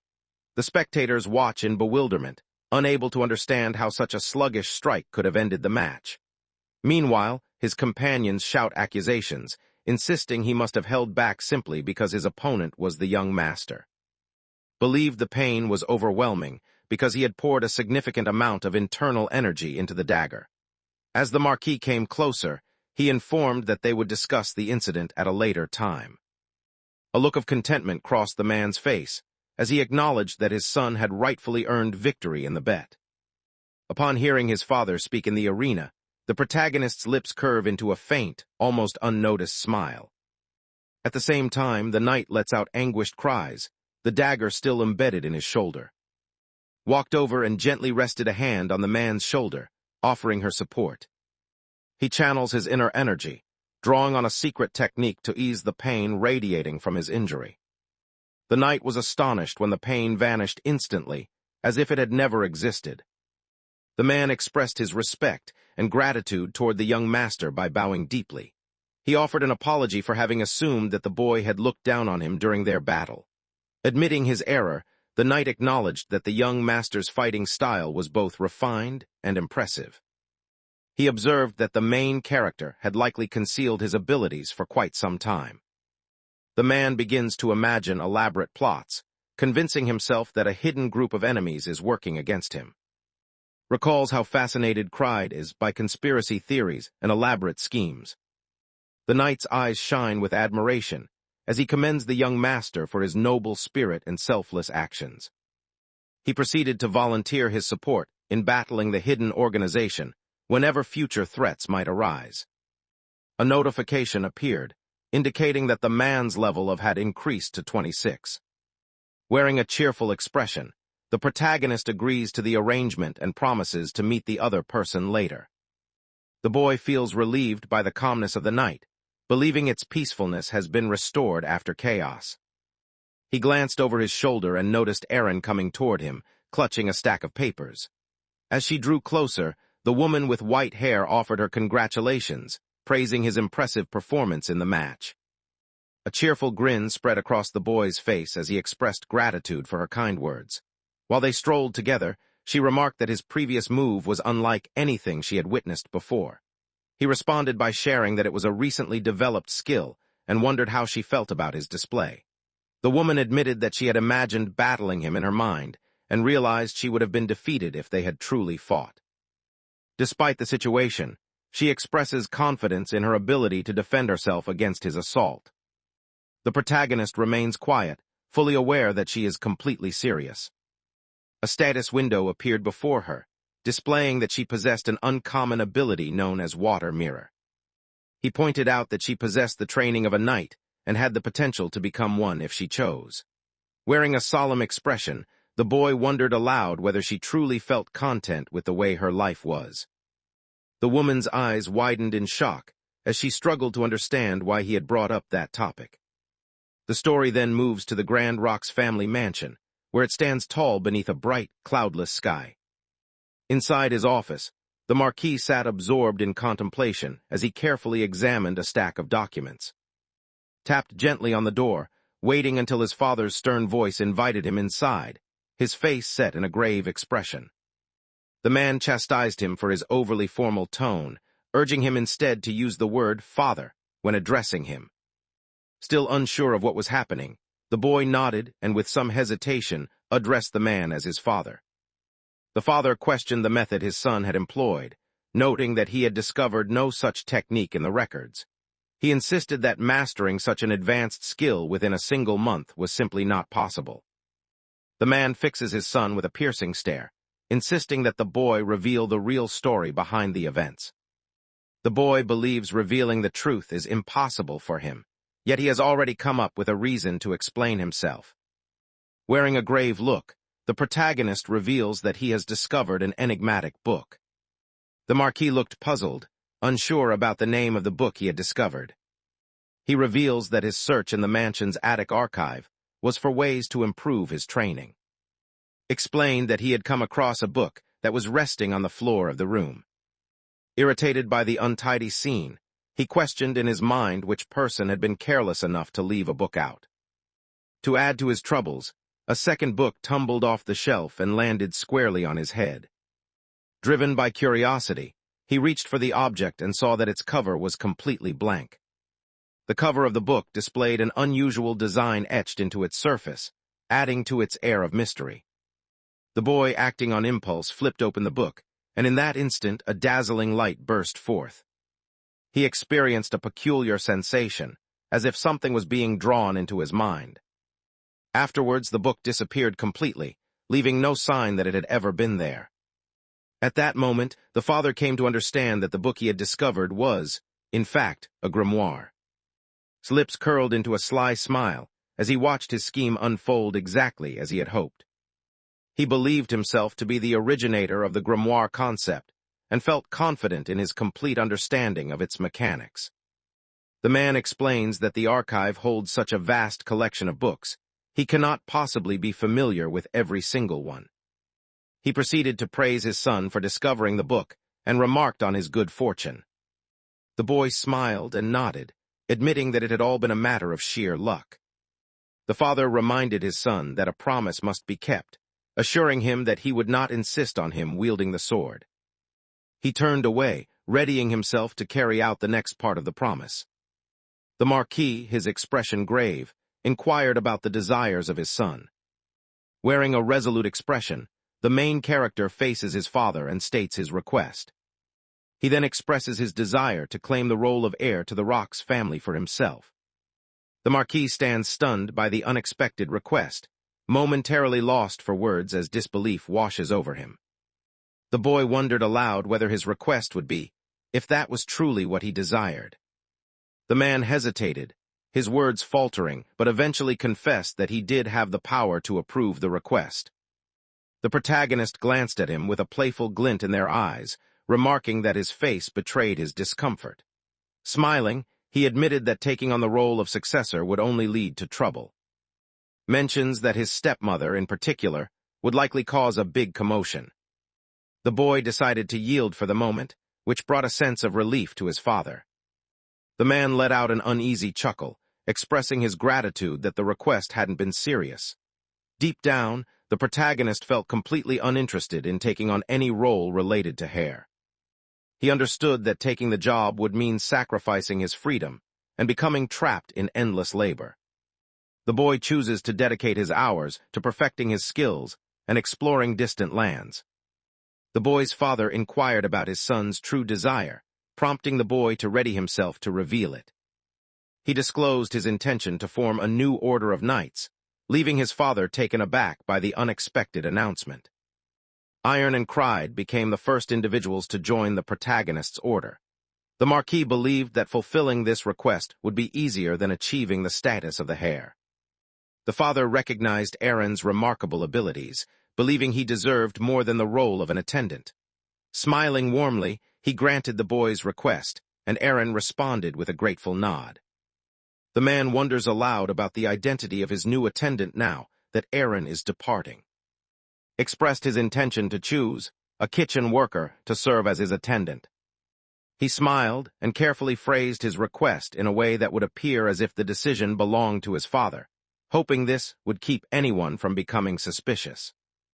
The father wondered aloud if something unusual was happening, but the boy assured him that he would clarify everything at a later time. The Marquis, concern etched across his face, silently accepts his son's plea, choosing not to question it. Believing that his father had faith in him, the protagonist assumed that was the reason no further questions were raised about the matter. The boy's connection with his father measured at 74, and he believed this strong bond existed simply because he was the man's child. Standing just beyond the grand entrance of the mansion, the main character themselves, gathering the courage to share a significant message with the assembled crowd. He announced that both of them were now officially part of his own knightly order. Afterward, the boy urged him to continue their daily training with the same dedication as before. Then, he presented Peru as his newly appointed attendant, prompting the man to bow awkwardly, clearly feeling uneasy about the circumstances. The woman with white hair fixed her gaze on the new attendant, her expression filled with deep suspicion. Later, the girl mentioned that she had something she wanted to ask, prompting the boy to wonder aloud about what her question might be. The woman wondered aloud about the protagonist's decision to select Peru as the next caretaker of the household. Smiling gently, the main character himself to finally reveal the real reason behind his choice. He went on to disclose that the newly arrived attendant was, in fact, an undercover agent, causing the lady to react with shock at this unexpected news. The boy clarified that, and had dispatched the spy with a hidden mission to bring about his death. The woman wondered aloud about his decision to keep a spy nearby, serving as his personal attendant. He assures them that everything is fine, since the man's life has changed significantly. He pulled a comical expression as he explained that the spy would now follow only his commands, ignoring everyone else. Without warning, cut into the conversation, announcing that he too had something to ask the young master. The boy smiled warmly, expressing approval of questions and urging the other to share his thoughts. The knight wondered aloud whether the order ought to appoint a vice-captain. He goes on to clarify that, according to tradition, only those with remarkable abilities can become the vice-captain. He fixed Aaron with a mocking stare, gesturing toward her as he remarked on her apparent weakness and frailty. Before the knight has a chance to finish speaking, the protagonist interrupts, expressing agreement. Then remarks that someone as strong as this knight deserves the position of vice-captain within the order. He grinned and confidently announced that the two of them would handle everything, leaving them both stunned by his words.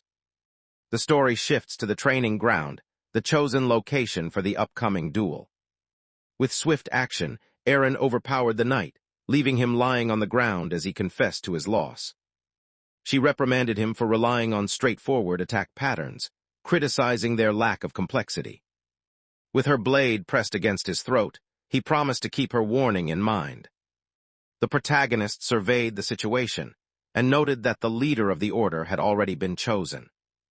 He proceeds to declare Aaron as the next leader of the knightly order. Following this proclamation, the crowd bursts into applause to welcome Aaron as their new leader. Later that evening, bids farewell to the group, mentioning that he is heading off to make dinner for everyone. The protagonist silently observes as the attendant departs, a pensive expression lingering on his face. Believing he can sense the presence of the man's key, he resolves to experiment with a different method. A window revealed the hidden method behind the martial arts secret technique for transmitting sound.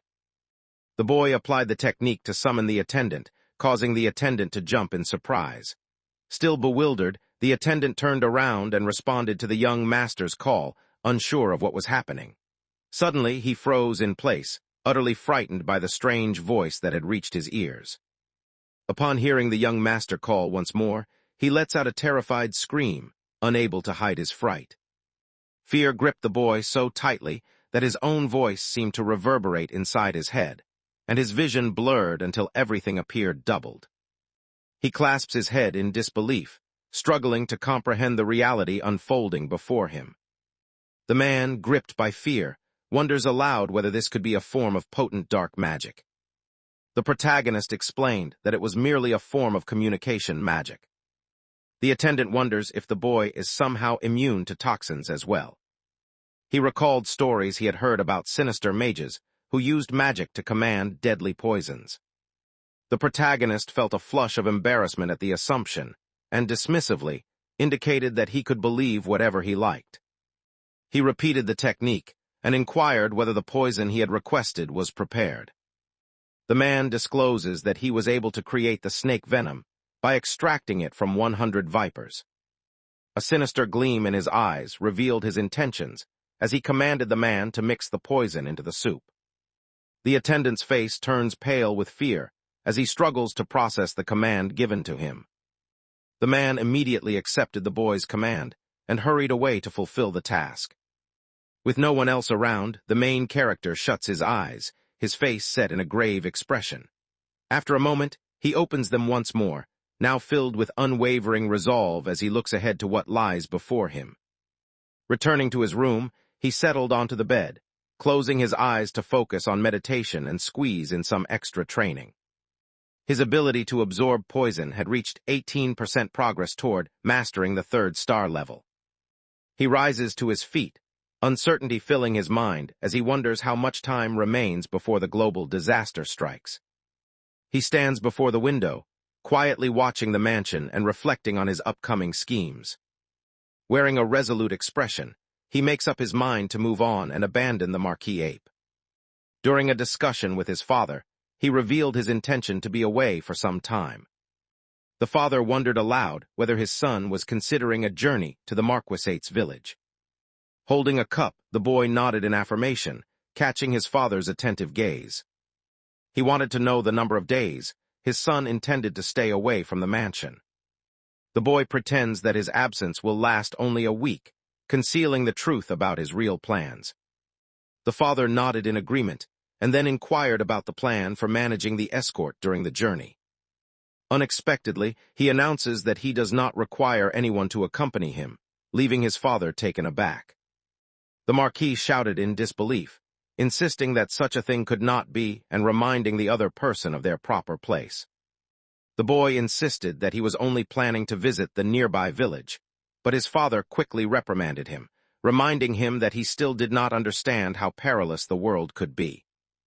The main character believes that poison has no effect on him, and feels his father is being unnecessarily dramatic. Realizing that persuading his father is impossible, he decides to comply with his wishes. The Marquis explained that he would arrange for an escort and announced that departure would be possible in 2 days. In the solitude of his bedroom, the main character himself to carry out his scheme. He smiled as he announced his plan to escape alone the following day, without anyone accompanying him.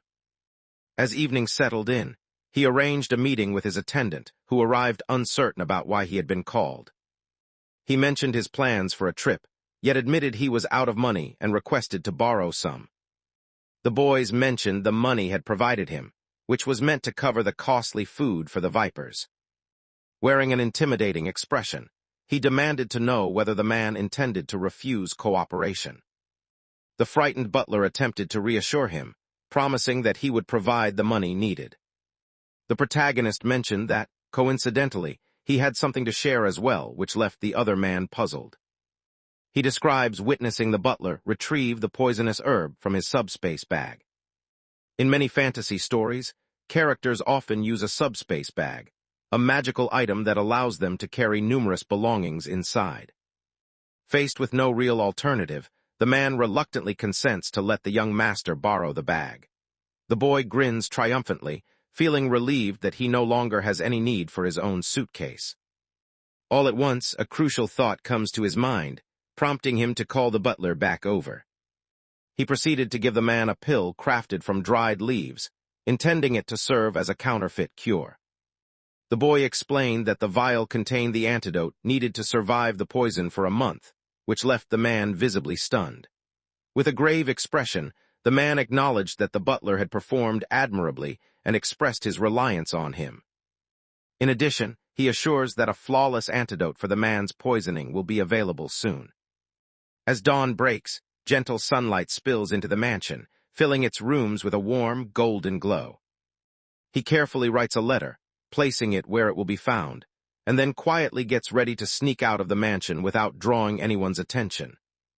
Concealed beneath a cloak, the main character quietly made their way across the mansion's courtyards, hoping not to be recognized. He observes the empty surroundings and concludes that, just as he predicted, no one else is out at this early hour. Without warning, a voice called out to the boy, prompting him to spin around in astonishment as he tried to identify the speaker.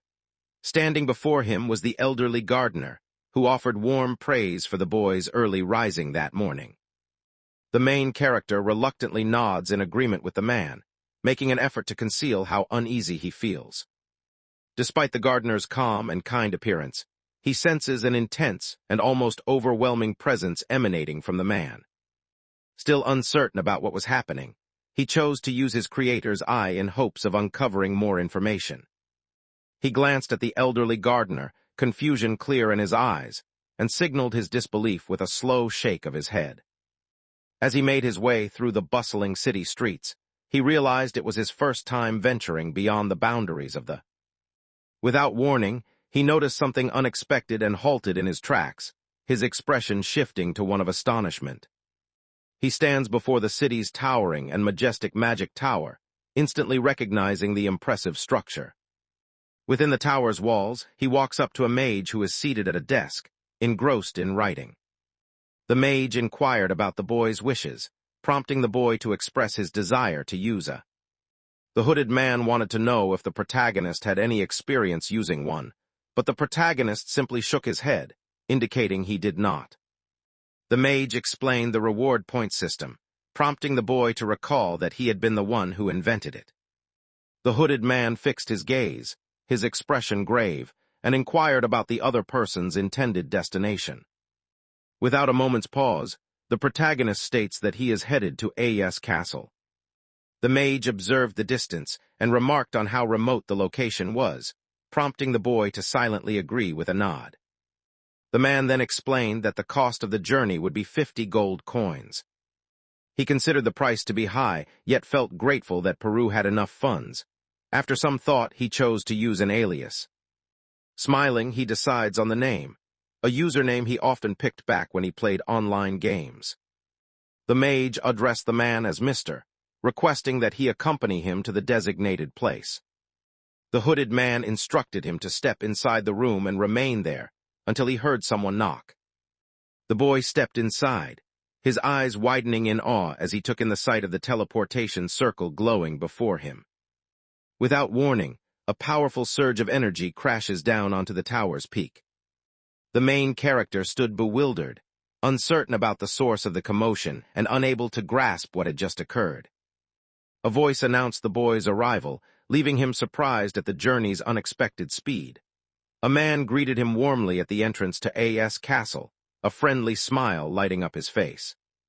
The main character questioned whether he had already arrived, since he experienced no sensation at all. The man laughed and proudly claimed that their greatest achievement was how comfortable the teleportation felt. Hearing this, the boy was taken aback and questioned internally whether the man had invented the phrase, teleportation feel himself. The man bid farewell, wishing him a pleasant journey and encouraging him to use their services in the future. The protagonist remains quiet, observing him while the door to the room gradually swings shut. He stood outside, captivated by the stunning design and grandeur of A.S. Castle. He observes that the buildings have a unique style, reflecting the influence of the western region. The boy, amazed by the large crowd, chooses to make his way toward the blacksmith's alley. Once he received instructions, he continued onward in search of the place he was looking for. As he moved along the cramped alleyway, his quest for the desired forge pressed on. While making his way forward, he took careful note of the various shops and homes lining his path. He searched his mind for the location of the unicorn forge, realizing it still eluded him. As dusk settled in, the boy noticed the time slipping away and felt the urgency to move faster. Spotting a final alley he had yet to explore, he made up his mind to investigate it, hoping it would lead him to his goal. Without warning, he became aware of the rhythmic clanging of metal, signaling a blacksmith hard at work, and his interest drew him closer to investigate. With strong, practiced movements, the man strikes his sword against the anvil, showcasing both his power and craftsmanship. The protagonist raised their voice to get the blacksmith's attention, prompting the blacksmith to glance over and discover who had arrived. The man wondered aloud whether the boy was a customer, and the boy confirmed this with a nod. He wore a determined expression, as he himself to inquire about the local blacksmiths. He inquired whether the blacksmith had ever heard of a forge named the Unicorn Forge. The blacksmith responded that, to his knowledge, no such forge existed. Overwhelmed by hopelessness, the boy questioned whether he might have misunderstood what he had read in his book. The blacksmith smiled warmly as he shared that the very name had been his choice for his upcoming shop. He explained with pride that he intended to use it when he opened his business in the near future. The protagonist proceeded to use the special ability known as his creator's eye, directing its power toward the blacksmith to study and assess him thoroughly. The status window displayed the name and indicated that he possessed the creation trait. Thanks to his sharpened eyesight, he recognizes that he has discovered precisely what he had been searching for. The boy's lips curled into a pleased smile as he convinced himself that he had at last discovered the perfect spot. He expresses interest in examining the blacksmith's selection of weapons. Receiving a welcoming response, he is invited inside to view the array of arms available for purchase. The main character's eyes scan the variety of weapons and pieces of armor hanging neatly along the shop's wall. He inquired about the recent state of the blacksmith's trade. The blacksmith, looking embarrassed, confessed that his workshop was difficult to find and his abilities were lacking. With a hint of worry, he revealed his uncertainty about how much longer he would be able to keep the shop running. The main character's eyes drifted toward a display of swords hanging on the wall, a sense of curiosity stirring as they sensed something extraordinary about the weapons. A status window appeared, indicating that the weapons carried the favor of the wind spirit. Soon after, a different window displayed a sword imbued with the power of the fire spirit, Salamander. The blacksmith admitted to forging the weapons himself, though he explained that the outcome had not met his hopes. The protagonist, caught off guard, wondered what made the blacksmith view his creations as unsuccessful. He clarified that once their work was complete, the swords grew so heavy that nobody wanted to purchase them. Meanwhile, the main character believed that, in truth, these swords would only reveal their strength to people who truly deserved it. He recalls that no one has yet realized the sword's real worth. He smiled and confidently announced his decision to purchase both swords, leaving the blacksmith in shock. The boy believed the weapons would suit Aaron perfectly and wept, yet he remained unsatisfied, knowing they were not exactly what he sought. The blacksmith observed him with a puzzled expression, unable to comprehend why the boy showed interest in purchasing flawed weapons. The main character wonders aloud if the man happens to own any weapons that are extremely old and covered in rust. The man lifts the lid of a battered chest, revealing a collection of worn and damaged weapons for the boy to examine. He remarked on the strangeness of the weapons, revealing that he once intended to sell them off as firewood in the future. Believing that events were unfolding just as he had intended, the protagonist allowed a satisfied smile to spread across his face. As his fingers brushed against one of the daggers, he understood instantly that his search had come to an end. The blacksmith admitted that he was not the creator of that particular weapon. He explained that the weapon had mysteriously shown up in his storage area, and he decided against discarding it because it seemed wasteful. When the boy announced his intention to take the dagger as well, the blacksmith reacted with surprise. The man observed that the boy kept picking out flawed items and offered him a discounted price. A sly grin spread across the protagonist's face, as they considered that the weapon's value far exceeded 200 gold coins. He realizes that the blacksmith standing before him holds greater significance than the weapons themselves. The protagonist watched the man closely, coming to the conclusion that this person was the true gem of the location. Smiling warmly, he inquired whether the blacksmith had ever considered shutting down his shop to join his own team. The unexpected offer left the blacksmith speechless, and he struggled to find the right words to respond. The man confesses that he has considered shutting down the shop, though receiving such an offer caught him by surprise. The protagonist's eyes shone with confidence as he announced himself as the unstoppable spear hailing from the south. Moments later, he declared his name of the distinguished House Rocks, which left the blacksmith stunned in disbelief. The man stood in utter disbelief, unable to accept that he belonged to the rocks. Without any hesitation, the blacksmith dropped to his knees, seeking pardon for his earlier rudeness. The main character instructed the man to get to his feet, yet the man remained seated, unwilling to comply. Remaining on his knees, he expresses his preference to stay in that position and requests that the young master begin speaking. Left with no other options, the boy reluctantly agrees, resigning himself to the unchangeable ways of the medieval world. The blacksmith, curious, wonders aloud what would motivate someone of the boy's status to seek out the services of a humble blacksmith like himself. The protagonist explained that his unique ability was the reason for his actions, leaving the man astonished. The man admitted he possessed no remarkable skills and mentioned that his master constantly reprimanded him. The boy imagined that the man's master must have enforced a very harsh training regimen. He claimed to have seen countless weapons inside the forges, yet this one managed to capture his attention in a unique way. The protagonist, wearing a grave expression, explained that the blacksmith's genuine nature was what impressed him most. He went on to commend the craftsman's careful attention to detail, leaving the blacksmith momentarily stunned and unable to respond. The boy holds on to the hope that, with enough patience and attention, the man will eventually discover an extraordinary ability. Inwardly, he questions whether the story he just invented will be convincing enough. The blacksmith's unexpected willingness to come along fills the protagonist with joy, prompting a quiet celebration. The man explains that he will only agree to the boy's proposal if a certain condition is met. He smiled, noting to himself how the young master did not match the troublesome reputation others had given him. Holding the dagger firmly, the boy himself to perform a remarkable feat. A confident smile spread across his face as he announced his intention to demonstrate something intriguing to the blacksmith. He runs his fingers along the dagger's blade, awakening the secret power concealed within it. A brilliant light burst forth from the weapon as the boy revealed its name, declaring it to be the relic of countless forms. Gripping the dagger, he watched a pale aura flow outward, surrounding his hand in a shimmering glow. The blacksmith stared in disbelief as the dagger began to shine and shift its shape right before his eyes. He suddenly recognizes the weapon as the famous ego sword that was meant to belong to the main character of the story.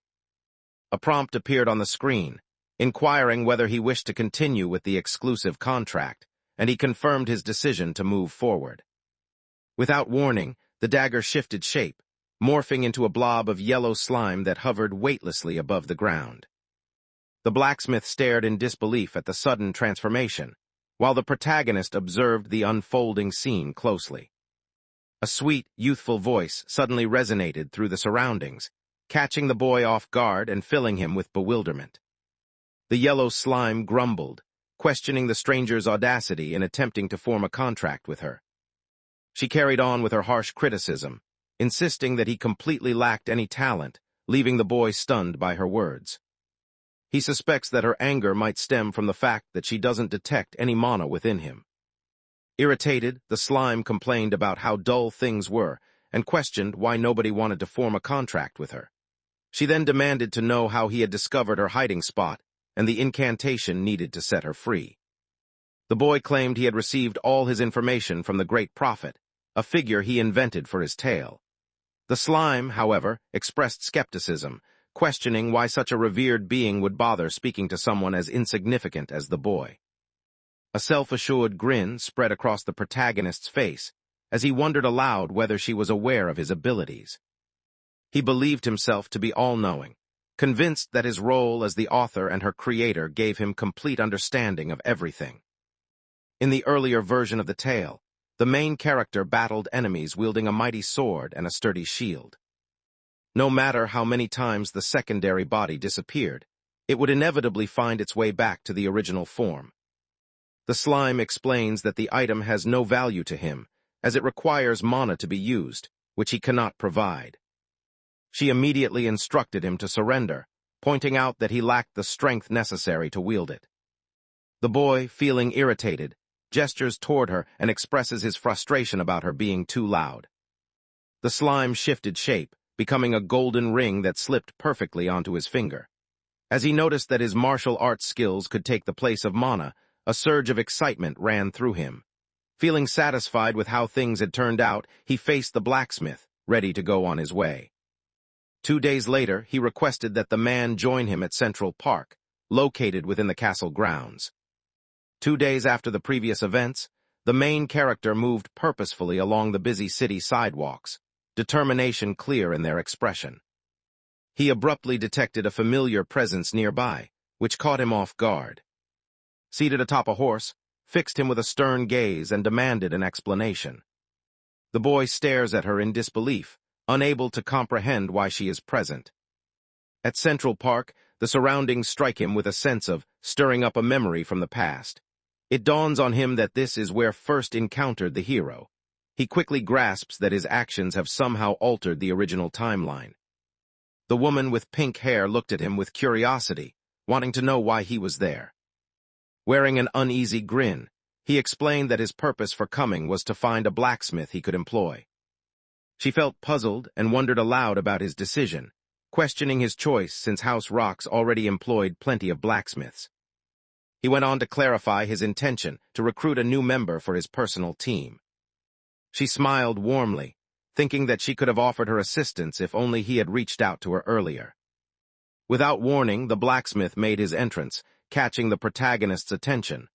A cheerful grin spread across the protagonist's face as they gestured toward him. The man inquires whether the boy has been waiting for a while, but the boy assures him that he just got there right on schedule. He proceeded to present the blacksmith to his. However, their meeting was abruptly cut short when a squad leader stepped in and halted the introduction. The leader wondered about the man's identity while getting ready to depart with the team. The woman with pink hair presented the main character to everyone, calling them her prized urine rocks. The leader's eyes widened in disbelief upon hearing the name, struggling to accept that it truly belonged to that person. Wearing a smug expression, he announced his name as Musk and claimed leadership over the 5th Squad. Believing himself to understand his own identity, the protagonist felt confident since he had crafted the character himself. Within his mind, he regarded the other person as an insignificant character burdened by a poor temperament. In the original novel, a knight brings hardship to a mother and her child as they struggle on the street. The hero stepped in to stop the conflict, but the situation quickly escalated into a brawl. It wasn't until appeared on the scene that the two sides were finally pulled apart. Began to chastise the knight, but before the situation escalated, the hero intervened to stand up for her. The protagonist felt anxious because locating the hero and placing him in the situation wasn't a simple task. Wanting to prevent his from encountering her, he concluded that he had run out of options. He walked over and inquired about and her team's destination. The woman reveals that there has been a recent rise in orc assaults in the area surrounding Castle. The boy pauses, his hand resting on his chin as he contemplates his next move. After a brief moment of reflection, he resolves what to do. His expression grows serious as he faces her, preparing to share his request. With clear determination in his eyes, he expresses his desire to join her on the upcoming mission. The woman, taken aback by the unusual request, wonders about his reasons for wanting her company. He shares his desire to face true combat, motivated by his own experience as a trainee.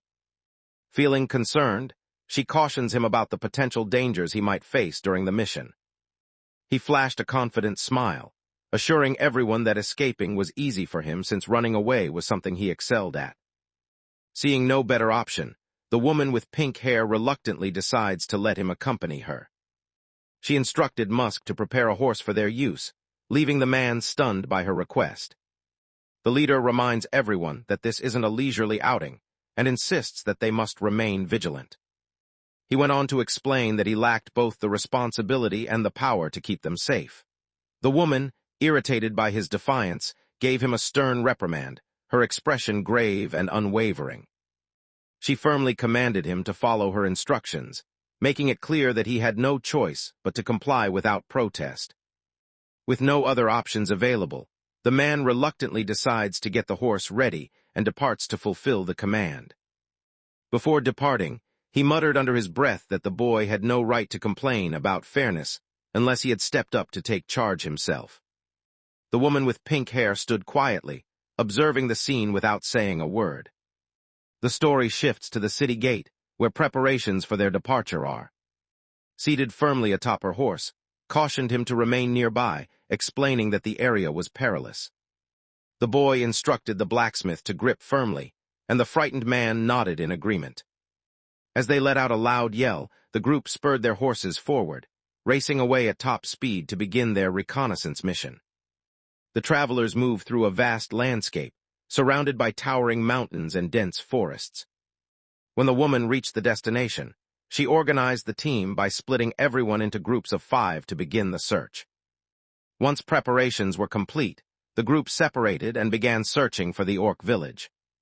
The group moved swiftly through the dense forest, determined to accomplish their objective as quickly as possible. As the day draws to a close, gentle hues of orange and pink spread across the sky.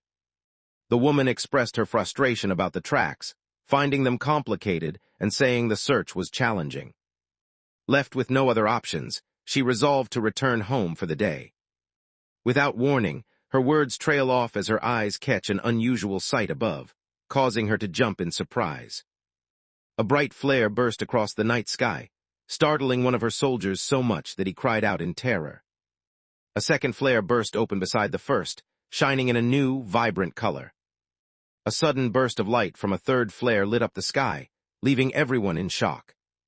The woman with pink hair silently estimates the number of flares that have already been launched. The main character answered that the number was 5, though he secretly knew the real answer was 4. Quickly directed the group to move toward the closest flare without delay. The team quickly rushed forward, determined to reach their friends and offer assistance as fast as possible. When she reached the destination, the woman with pink hair abruptly brought her horse to a halt. To her shock, she discovers the lifeless bodies of her soldiers lying strewn across the earth. A wave of terror overcame one knight as he caught sight of the horrifying scene, causing him to let out a panicked scream. He is startled to see that the soldier's armor has been warped by intense heat. His face grew stern as she instructed the group to make their way toward the southern flare. Without pausing, she accelerates toward the next hazardous area, determined to face whatever awaits her. As the sun dipped lower beyond the horizon, the team moved in step behind her, keeping a careful pace. As the group drew nearer, they stumbled upon yet another horrific sight that left them utterly stunned. A soldier lay motionless on the ground, a sword embedded deeply in his back. A knight proposed continuing to the next area, yet the lady paused, uncertain about moving forward. Without warning, the protagonist called out urgently, insisting that everyone halt because moving any further was no longer possible.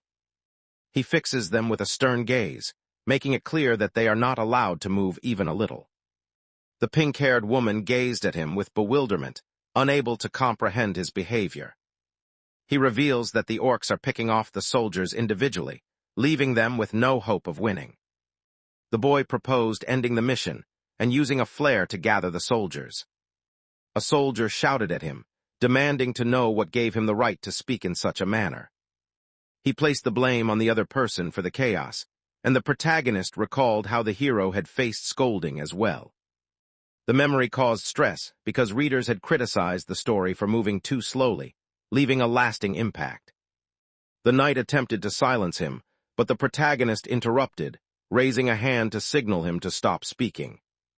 Without warning, the man's face twists in surprise as a wave of pain washes over him, causing him to clutch his stomach and let out a low groan. He slipped from his horse and hit the ground, unable to move a single muscle. The woman with pink hair shouted his name in confusion, struggling to grasp what had just occurred. Fixing his gaze in a menacing way, he warned the knight to remember his position and remain silent.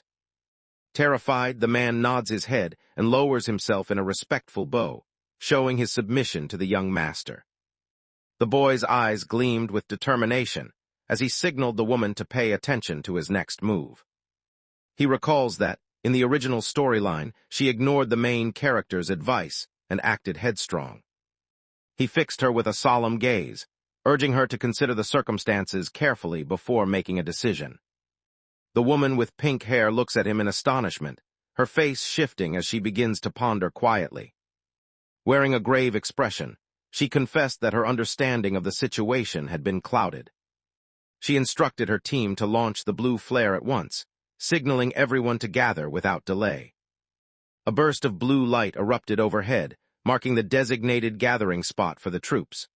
The brilliant radiance spread across the sky, casting a sharp glow while the soldiers stood by, anticipating the backup forces to join them.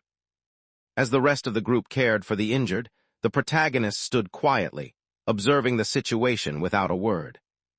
The blacksmith admired the boy's actions, expressing how impressive he found him, which left the boy feeling somewhat puzzled. The blacksmith then remarked that the young master had managed to get everyone to follow his lead. Curious, the blacksmith wondered aloud if a large number of soldiers would soon arrive at that place. The boy paused before responding, his expression turning solemn as he quietly it, leaving the blacksmith stunned by his response. He points out that has likely already taken care of the majority of the soldiers individually. In a state of hopelessness, the blacksmith turned toward the young master, silently pleading for guidance as uncertainty clouded his mind. Wearing a confident smile, the protagonist declared that the moment for real combat had arrived. Without warning, a weary soldier rushed in their direction, his breath coming in ragged gasps as he cried out desperately. As he approached the woman with pink hair, he called out to his captain in a voice filled with urgency and desperation. The man crawled across the dirt, desperately urging the others to escape before it was too late. Tears streamed down his face as he urgently alerted everyone that their foes were drawing near at a rapid pace. Perplexed by the unfolding events, the woman with pink hair tries to understand what is going on. The group themselves for the fight, each person shifting into a guarded stance, alert and prepared for the confrontation ahead. Much to the group's shock, a swarm of powerful and intimidating orcs suddenly emerged. Without warning, the orcs launched a swift assault, overwhelming the soldiers and defeating them effortlessly. One of the soldiers, gripped by fear, shouts out that they are vastly outnumbered by the approaching enemies. The woman with pink hair stands in stunned silence, overwhelmed by the sheer number of orcs gathered before her. Wearing a look of remorse, she felt responsible for his upcoming absence and expressed her regret. Wearing a confident smile, the boy reassured everyone that there was no need to be concerned. He moved forward, heading in the direction of the orcs, and assured her that she would not encounter anyone inside. Meanwhile, the protagonist called out too, suggesting that it was a good time to put their recent training to the test. With the ring in his possession, he summoned a black iron bullet, getting ready to strike. In his mind, he realized this was a skill he had never tried out until now. The system window detailed the black iron explosion technique, outlining its abilities and impact. He let out a loud yell as he hurled the bullet at the orcs, putting all his strength behind the throw. The projectile strikes one of the orcs' axes, causing a brilliant flash that lights up the surroundings. The force of the blast is powerful enough to break the orc's axe into pieces. The orcs stared in disbelief at the sudden blast, unable to grasp what had just occurred.